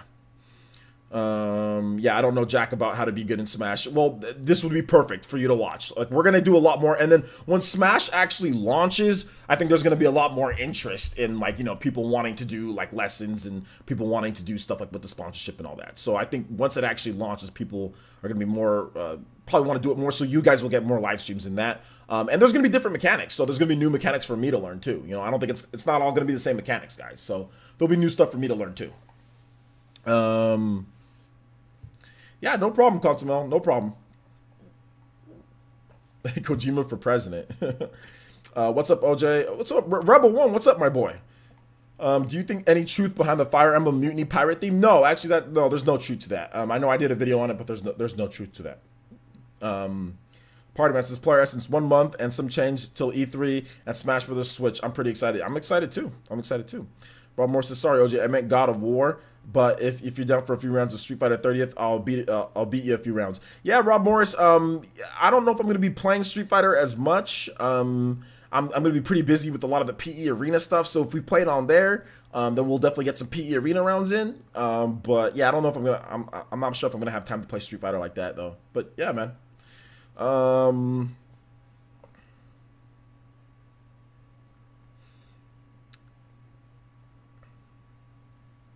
Oh, you have... Okay, well, yeah, even if you have Smash for 3DS, it works exactly like Smash for Wii U. There's actually no fundamental difference between the mechanics in the game. They're both the same. 3DS is just kind of harder to do stuff because it's the 3DS. But yeah, everything should transfer over to the 3DS Wound Up Penguin, so you should be good.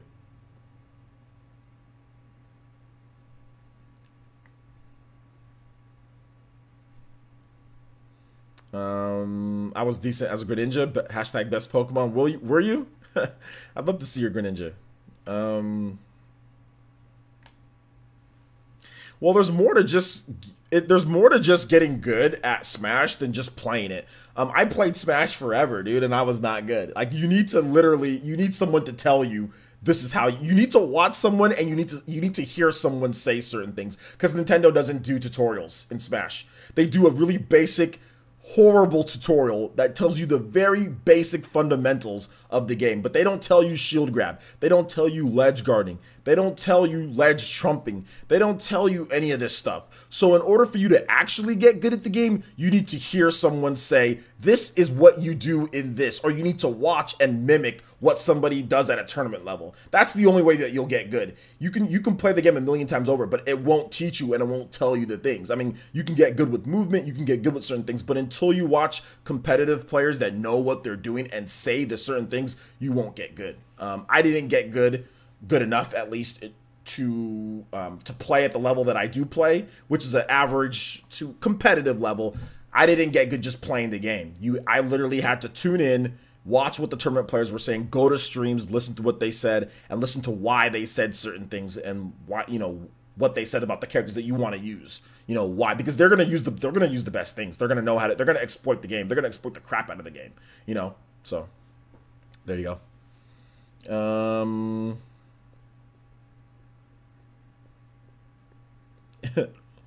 My private lesson is beating me. All right, Tyrese. Anytime, my boy. Anytime. DJ King, your link is OP. There's no such thing as an OP link.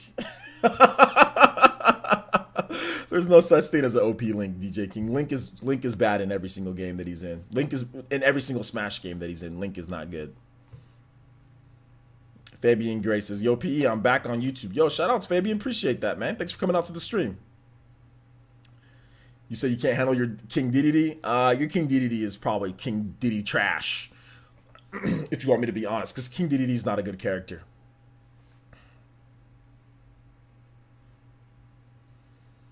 Is Smash the most technical combat game ever? No. Virtual Fighter probably is. Smash is not the most technical. No, it's not even close to being the most technical. There are more technical fighters out there. Street Fighter Alpha, Street Fighter Third Strike. Like I said, Virtual Fighter. I think Tekken is probably more technical. I think Soul Calibur can be at times. Smash Brothers is very reaction. I wouldn't, not guessing, but like reading your opponent base. Like it's super hardcore reading, like picking up on tendencies. That's what Smash, I mean, all fighting games are, but Smash is probably the most reliant on picking up on tendencies and ledge guarding. Is tendencies and ledge guarding. Like if you're not good at ledge guarding, if you're not good at picking up at people's tendencies, you're probably not going to be great at the game. So you have to ledge guard, you got to pick up on people's tendencies. If you're not reading your opponent, if you're not like, running to a point and doing like a smash attack before the person even gets there because you read them and knew that. I mean, if you're not doing that regularly, then that's when you know that you need to work on your game. Like, because most people that play Smash, you can pick up on their tendencies and you can read exactly what they're going to do. Most people, like if you go on For Glory, you can read the crap out of people on For Glory and beat them pretty easily. But if you play against Zero, it's hard to read what he's going to do. You don't know what he's going to do. It's hard because he mixes it up so often, his movement. So that's the thing about Smash, is like picking up on that one crucial mistake to beat a good player. But bad players you can beat very easily because they're going to do the same thing over and over again, or they're just going to roll all over the stage, Yeah, Hayden, definitely. You can hit me up for those lessons, Hayden. Yo, Velvet, how's it going? Thanks for coming out to the stream. And you said you finally got a Switch Pro controller. Absolutely. Awesome stuff, Velvet. Shout outs. Party Man says, I'm looking forward to a rematch with my Peach. Oh, yeah, Party Man. I remember I played against you. Okay, yeah, I got something for your Peach next time, my guy. I'm going to use Mario. I'm going to up smash you the whole time. That's what I'm going to do. I'm just going to use Mario and I'm going to up smash you. But Velvet, how have you been? Mason G says, do you think they'll release a 3DS/2DS version of a new Smash Brothers? And if you think, will they use a 3DS controller like the Wii Edition? No, they're not going to do any of that. There's no reason to use a 3DS as a controller for the Smash on the Switch because you can play the Switch portably. You can use a Pro controller. You can play on your TV. There's no reason. And there's not going to be Smash Brothers on the 3DS. They're not going to go through making a Smash Brothers on the 3DS again, which was already difficult. And be it that. So, nah, they're not going to do that. So, don't expect it. Toon Link. Excuse me, OJ. Don't challenge me on my Link. Your Link, I'm telling you, dude. Link is trash. Link is not a good character. The only way that you'll win is with lag. That's the only way that you'll win. If there's lag in the game, you might win because you can throw stuff at me. But that's the only way you'll win. If there's no lag and we play, I'll beat you. If there's zero lag, I'll beat you. If there's lag, then you might win, because Link can be annoying, like with lag. Yeah, bring back tripping. That'd be a great idea, Benji. It's a great idea. I will smash you. Why everyone here is talking about Link? Everyone here says, Link, Link, Link. You guys act like Link is a good character. It's so funny. Oh my gosh. Oh my gosh.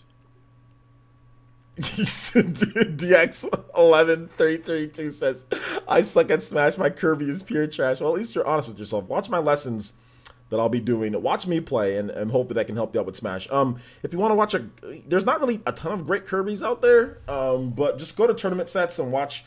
Type in, like, you know, Kirby, like, try to find Kirby mains on YouTube and just try to look at what they do. Kirby has some combos. He's a mid-range character though.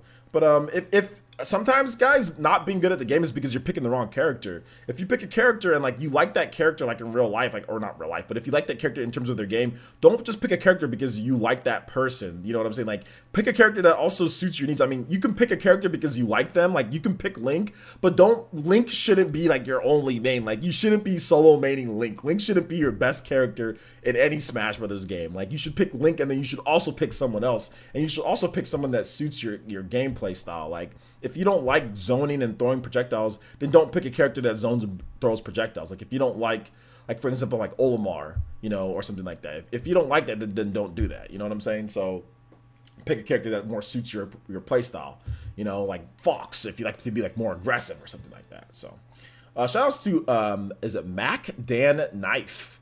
Mac the Knife. Mac the Knife. Shout outs, man. I haven't seen that name before, so thank you so much for the $10 donation to Super Chat. It says, can you play Kulex Battle from Mario RPG? Absolutely. We haven't gotten too many donations today, so that's cool that you donated. Thank you. I do appreciate the $10 donation. Big one from Super Chat there, so I appreciate that. And yeah, let me play that Super Mario RPG. Super Mario RPG. Super Mario RPG. All right, let's go.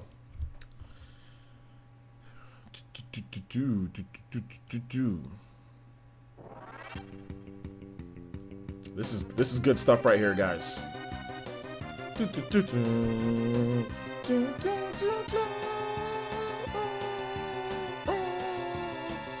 don't need lag, just skill. All right, dude. Tyrese, we gotta play them, my boy. We gotta play them, my boy. I have other mains. Pikachu, Kirby, sometimes Bowser or Sonic. I don't know if all those are your mains, but characters that you use, okay. Bowser can be really good. Like, I can definitely have some issues with Bowser. A good Bowser, I can have some issues with a good Bowser, because Bowser can kill Sheik so early. Well, Bowser can kill everyone so early, but Sheik, it's, like, really bad. A close combat Link. That'd be interesting to see. Yo, thank you, Velvet. I appreciate it for the subscription renewing. Really do appreciate that. Thank you so much. Thank you. Amiibo Fans says my Smash 4 mains are Cloud, Corn, Ryu, and Roy. Roy's trash. Cloud, Corn, and Ryu are good, but Roy's trash. Shout out to Sean Sweeney, the scientist, says that's why I'm more of an up close and aggression. I'm like that in Splatoon, so I go for this. I go for the sword guys like Roy and Cloud, and throw in Bowser to annoy people. Have a Link as well as my generic fave. Yeah, everyone likes Link. I mean, Link's a fun character to play, but he's just not very good. That's the only problem. Skeet Mask Link is not good. Link is not good. Let me know if Link ever wins has Link ever won a major in any Smash Brothers tournament, like any main Smash Brothers tournament. I don't think Link has ever won a major. And if he has, it's been very few. If you know a character can be good if they win a major. If they haven't won a major, I've never seen a Link player win a major in Smash 4. Not a single major a Link player has won. Someone who solo mains Link. I'm not saying like somebody who brings out Link every now and then and plays them, but somebody who solo mains Link all throughout the tournament. That's who they use the most. There's been nobody that's won a major. So you can't sit here and tell me that Link is a good character when he hasn't won a single major in the entirety of Smash. And I don't think he hasn't won any majors in Melee. So in Brawl, he didn't win any majors in Brawl either. I mean, Meta Knight pretty much won everything in that one. So it was pretty much just Meta Knight or Ices. But if a character has not won a major since competitive play really started getting going with the Melee, you know, how can you sit here and say that he's a good character? He's not. He's just not a good character. He's average. He's average at best. He's average, you know. Average character. He's not good, but he's average. He's average.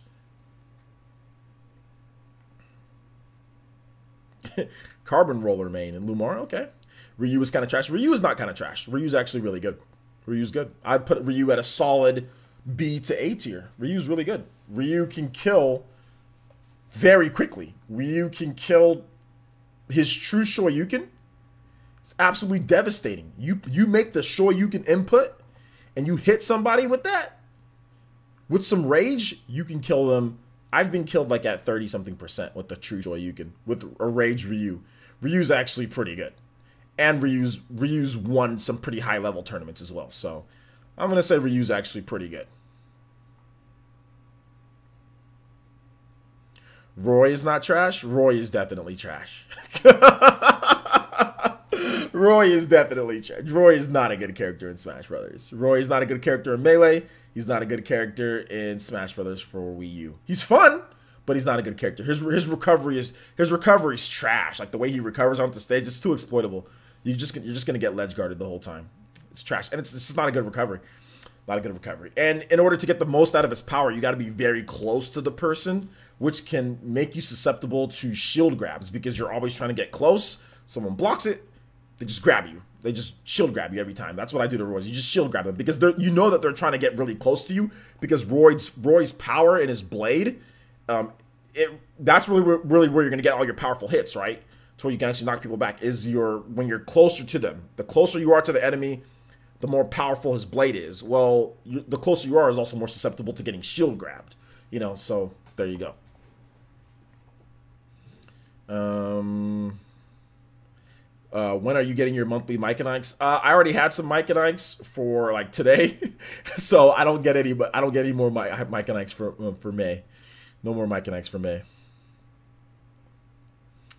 Ryu is much better than Little Mac. Rob, I don't think you know what you're talking about when it comes to Smash 4.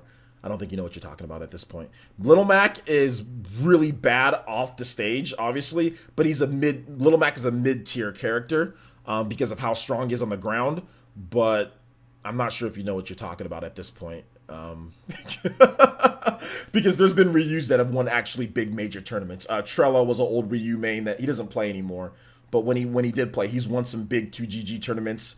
Locust is another guy that's been a pretty good Ryu main that's won some big tournaments as well. And also placed top 8. Top 8s and winning tournaments are the criteria. Little Mac has never made it in a major to a top 8. Like a solo Little Mac main. The best Little Mac main is, what's his name? Soul. And like he quit playing Smash, and he was like the best Little Mac main in the world almost, you know. So, and he quit. He didn't make any real big tournament top 8s. So Ryu actually makes it to top 8s, and has made it there and has won big ones, whereas Little Mac has not. So I'm gonna go ahead and put Ryu above Little Mac because Ryu can actually recover back to the stage. Little Mac can't. But Little Mac on the ground, Little Mac is very, very, very, very, very good. Very good on the ground.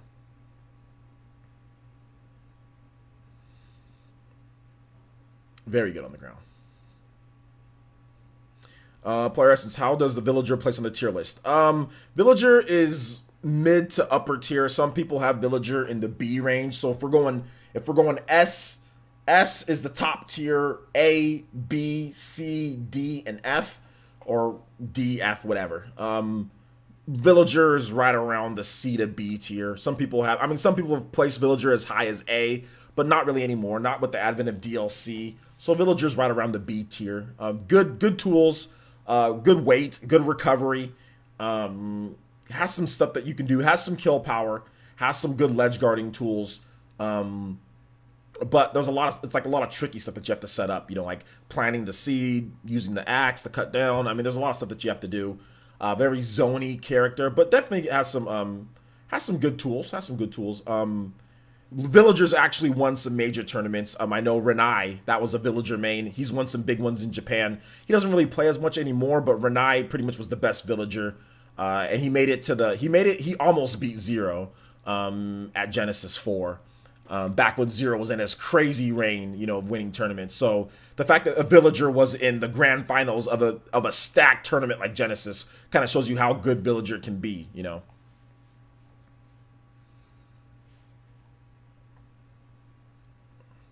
Yeah, Rob. I don't think you know. I don't think you really play Smash competitively, though. I know you probably have the game, Rob, but I don't think you don't play competitively because you just said that Ryu is as trash as Little Mac, and everyone that plays Smash competitively knows that Ryu is a better character than Little Mac. I mean, I don't think you can get anybody to sit here like you can't get like the top players in the world to agree with you that Ryu is as bad as Little Mac. Like you can't. I don't think there's going to be many people that are going to agree with you there. And I'm not trying to be mean. I'm not trying to knock you. I'm just trying to give you the right information as someone who covers Smash, as someone who plays Smash competitively, as someone who watches all the tournaments and knows what's going on in the Smash scene. I can sit here and tell you there's literally no Little Mac mains that have made it anywhere near as far as Ryu mains.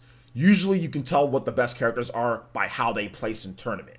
The better the character, the better they'll place. Bayonetta is really good because Bayonetta places really good at tournaments. You have a lot of people that can use Bayonetta at a very high level and be very good in the game.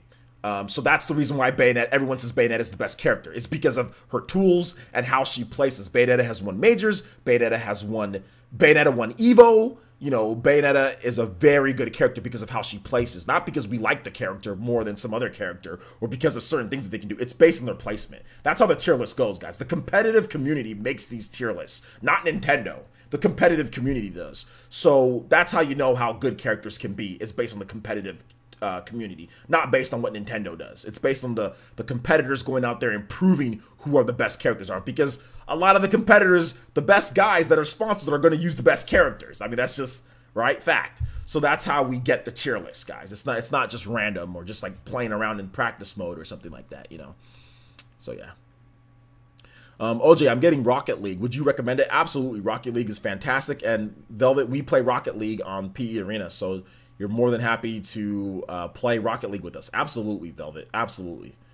You ain't no air fighter, Mac.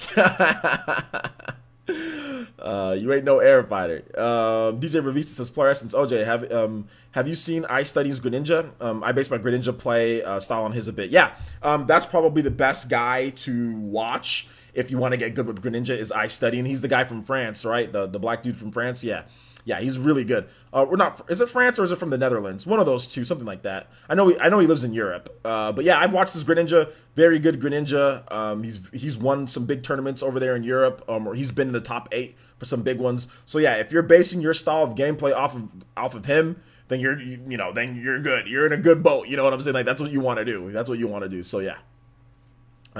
Brawl Meta Knight versus Smash 4 Bayonetta. Who would win? Brawl Meta Knight. Brawl Meta Knight is the most broken Smash Bros. Character in the history of Smash Bros. Characters. Should I main Jigglypuff? Is Jigglypuff good? Jigglypuff is trash. Do not main Jigglypuff unless you want to play Melee and you want to watch Hungry Box and somehow get good at Melee with Jigglypuff. I would not main Jigglypuff in any game outside of Smash Bros. Melee. Jigglypuff is trash in every other game. Bayo has been nerfed Bayo has been nerfed a number of times. Smash with Meta Knight's never been nerfed because there was no patches. So yeah, Brawl Meta Knight free. Yeah, it's Brawl Meta Knight free. Absolutely. Lumario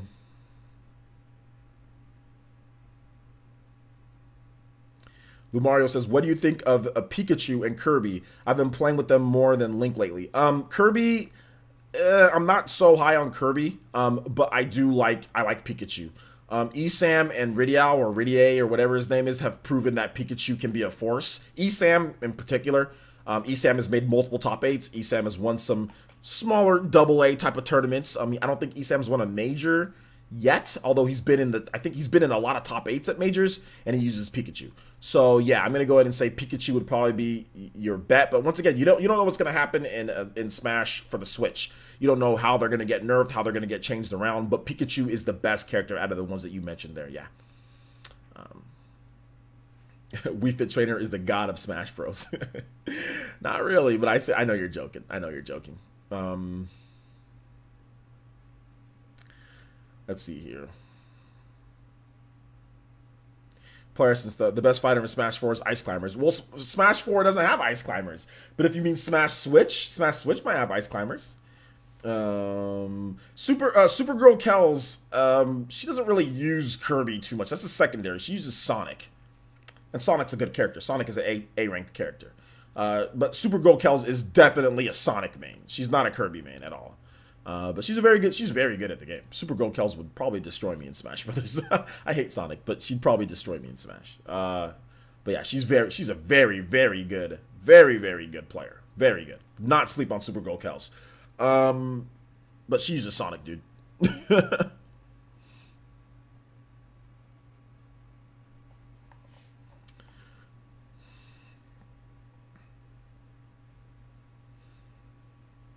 You hate people playing with the good Pikachu. You just gotta look. Good Pikachu's what they're gonna do. They're gonna try to take advantage of you. They're gonna try to quick attack you.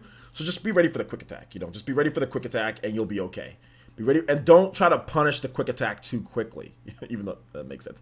Punish the quick attack. Don't try to like rush at them after the quick attack. Like be ready to block because they're gonna quick attack you. Good Pikachu's will quick attack you and shock the hell out of you when you're trying to get near them. So just be ready for that. Just ready to block against Pikachu. They're probably not gonna run up and grab you. I mean, they might in kill range, but remember, Pikachu doesn't have any kill setups like traditional kill setups like a banana peel to or a down tilt to up smash like Diddy Kong, you know. So just keep that in mind when you fight against a Pikachu. I mean, they're gonna try to if they grab you, they're gonna throw you up into the air and they're gonna try to thunderbolt you. You know what I'm saying? And they're gonna edge guard you. So just be careful of that, and you'll be able to fight against Pikachu. I used to be the same way. And like I remember one time I was fighting against Esam on For Glory, and he was absolutely killing me. But then when I just kind of calmed down, relax, you know, stop getting trolled by his quick attacks, I actually took a stock or two or something like that. Right? I remember taking some stocks. I mean, I still got crushed, but it wasn't as bad. So that's what you just got to do. I know you were joking, Hayden. I know you were joking. Yeah, anyone with bad recovery is kind of dead. Exactly against a good character. Rosalina's really good, Scarlet. Rosalina's really good. So I mean, that's a good character to use.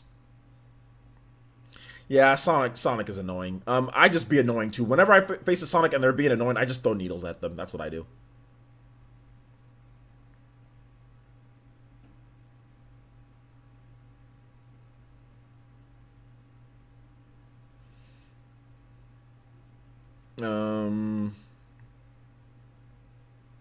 You got to be careful, Lumario, with grabbing too much with Link, because Link, if you miss, it's very punishable because he has a tether grab, right? Link has a hook shot, so if you miss, you can get punished really bad. So I wouldn't necessarily spam grabs with Link. I don't think that's not a good strategy against a good player. They're gonna slip dodge you and they're gonna punish you.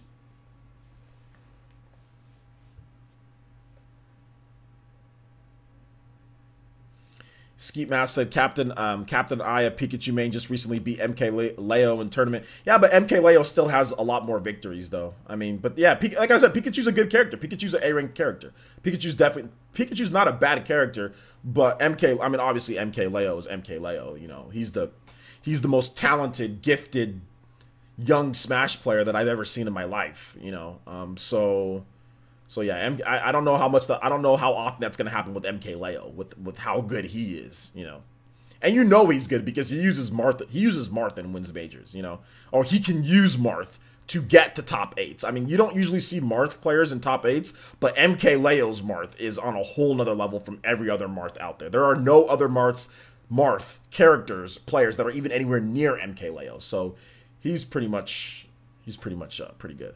He said Esam's the Bayo Slayer. He's bopped a few Bayos in his day. Player Essence says, what third-party characters from Smash 4 do you think will be cut for the Switch version? I don't know if any of them will be cut. We need to wait and see. I'm not sure. I'm not really sure. But maybe for licensing reasons, maybe Cloud? Yeah. You're going to summon a Toby?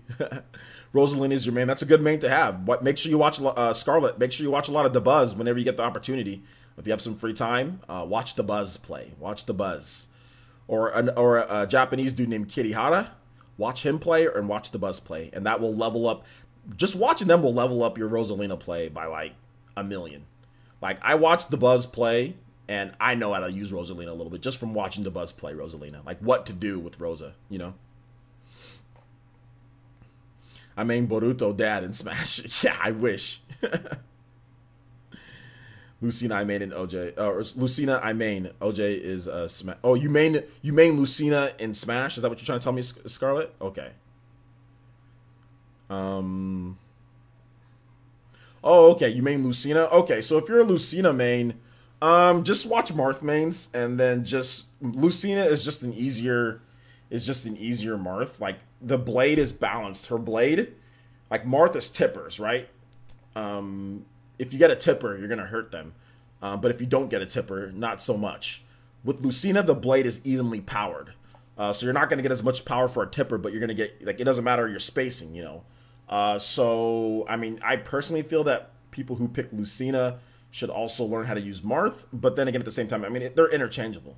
They're interchangeable. But Lucina's better if you just want to play a more safer option and not have to worry about spacing. Lucina's the better character for you. If you're god tier with your spacing like MK Leo, then Lucina's not even an option for you because you got good spacing and you want tippers. So it just depends on what you like to do. But for me, I mean, I like Marth more because I'll take my chances with tippers over a balanced blade, but that's just me. Player Essence, have people won tournaments with Sonic? Yeah, Sonic has won. I mean, Supergirl Kels has won some Canadian tournaments, you know, with Sonic. And there's been a lot of top 8s with big tournaments with Sonic. Whether it's Gommel, whether it's I know Wes from what's his name? 6WX. He's been at some big tournaments. I don't know if Sonic has never won a major, but Sonic has top 8'd majors. So there's been we have what's his name from 2GG? I forgot what his name is. Komono Carry. He is a Cloud and Sonic main. You know, and he's been in top 8s with Sonic. We have Ken. Ken has won some big. Actually, yes, Ken has won some big tournaments in Japan with Sonic. I'm pretty sure he's won some big ones in Japan or been top 8s. So yeah, we've had some guys. Ken is very good. He's one of the best players in the world, and he's a Sonic main. So yeah. Shout outs to Hookups Kid, is it Hookups Kid? Yeah, Hookups Kid 85 hitting us with the subscription. Thank you so much, Hookups Kid. I do appreciate that. This is what happens when we talk about Smash, guys. I go over by 21 minutes of what I'm supposed to be doing.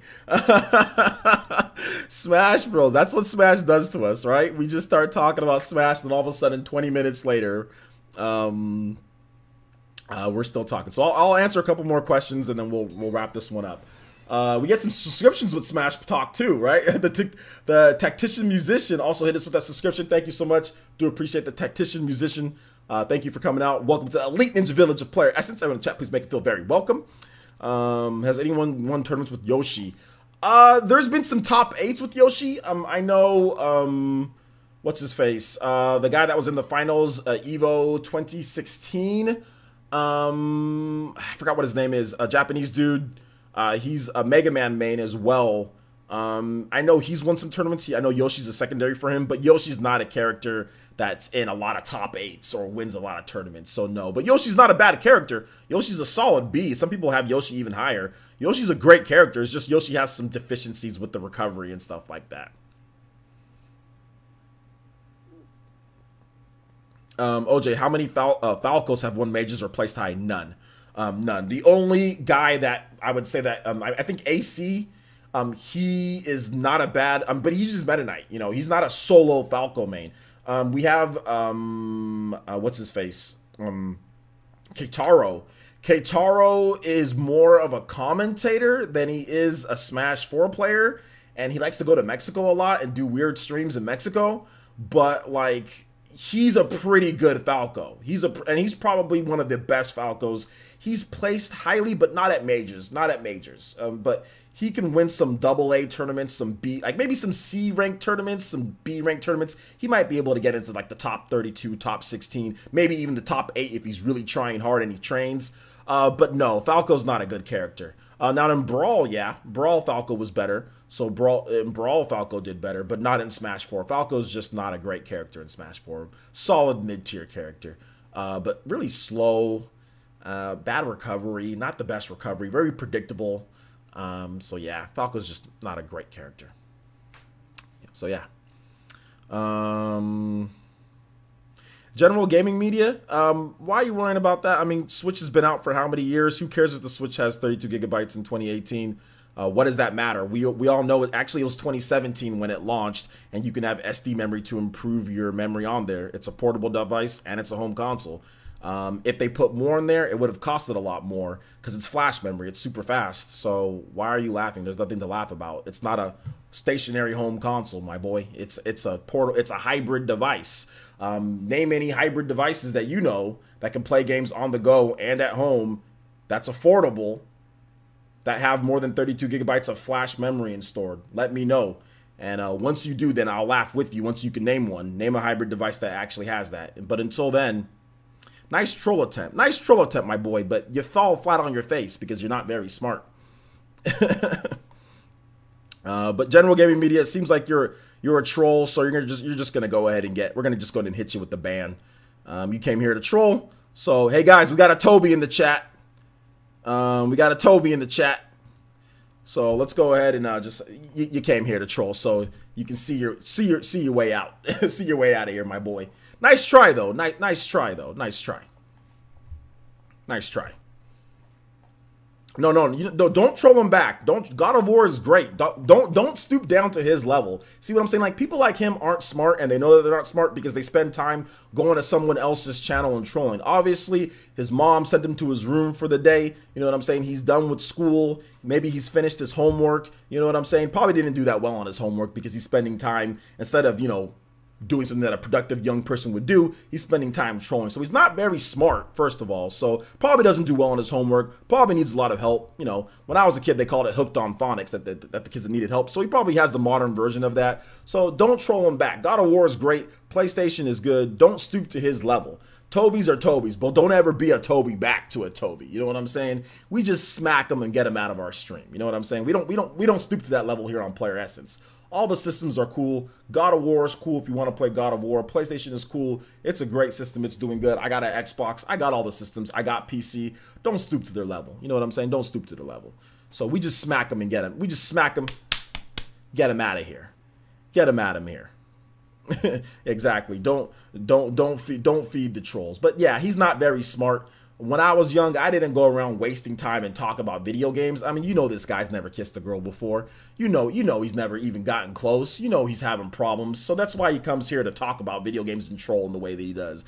I mean, what young person, like when I was young, I did not do that. I did not waste time going into live streams, trolling people about video games. How much of a loser / nerd do you have to be to literally waste your time going into to troll? Why would you do that? Like, why would you waste your time doing that? Especially when you have the great, like, PlayStation 4 is so great and everything. You have that right then and there. Why would you waste your time? I'd be playing games. I'd be doing something else. But you know this dude is a loser. You know he's in it. You know, his mom sent him to his room for the day. So it is what it is. I'm sorry, man. I'm sorry, KJ 2399. I'm sorry, man. When you got someone that comes in and wants to start talking trash like that over stupid stuff, it's dumb. That wants to sit here and want to start up problems, want to start up controversy for no reason, trying to be a drama queen. Nah, we got to roast him a little bit. Are there any characters that you haven't tried out that you would want to try out in Smash 5? I've tried out every single character, but maybe a character that I want to develop a little bit more. Hopefully, like Palutena gets a little bit better. I know we hitting them that level 99 Gengar, my boys. My boys and girls. Don't hate on plastic, fam. Exactly, it's plastic. I mean, this guy's coming in here talking about stupidity. All right, guys, so you know what, we're gonna go ahead and end it right there. It's been 2 hours and a half. I gotta finish editing the video for you guys, which I said would be up in an hour after 5, so 6 o'clock. So hopefully I can get that up a little bit after 6. thank you guys so much for watching. Do appreciate it. Like I said, we're going to have content later tonight. I might not stream because this one went a little bit long, but we started talking about Smash Brothers. That got us kind of sidetracked and derailed there. So thank you guys so much. I do appreciate all the questions, comments, concerns, all that stuff, all the new subscriptions. Also, all of the donations. Do appreciate that, guys. I really do. Thank you so much for watching. And hopefully you guys have a great rest of your evening or day or whatever the case is. And we will see you back. We'll see you guys back here for our next live show. Probably tomorrow. I don't know if I'm going to stream tonight because I'm tired. So no streaming. Maybe. I have to wait and see. So let me get some editing done and we'll see how I feel. But we'll see you guys back tomorrow for PE Live for our next live show. So thank you guys so much for watching. And we'll see you guys for the next one. Bye-bye.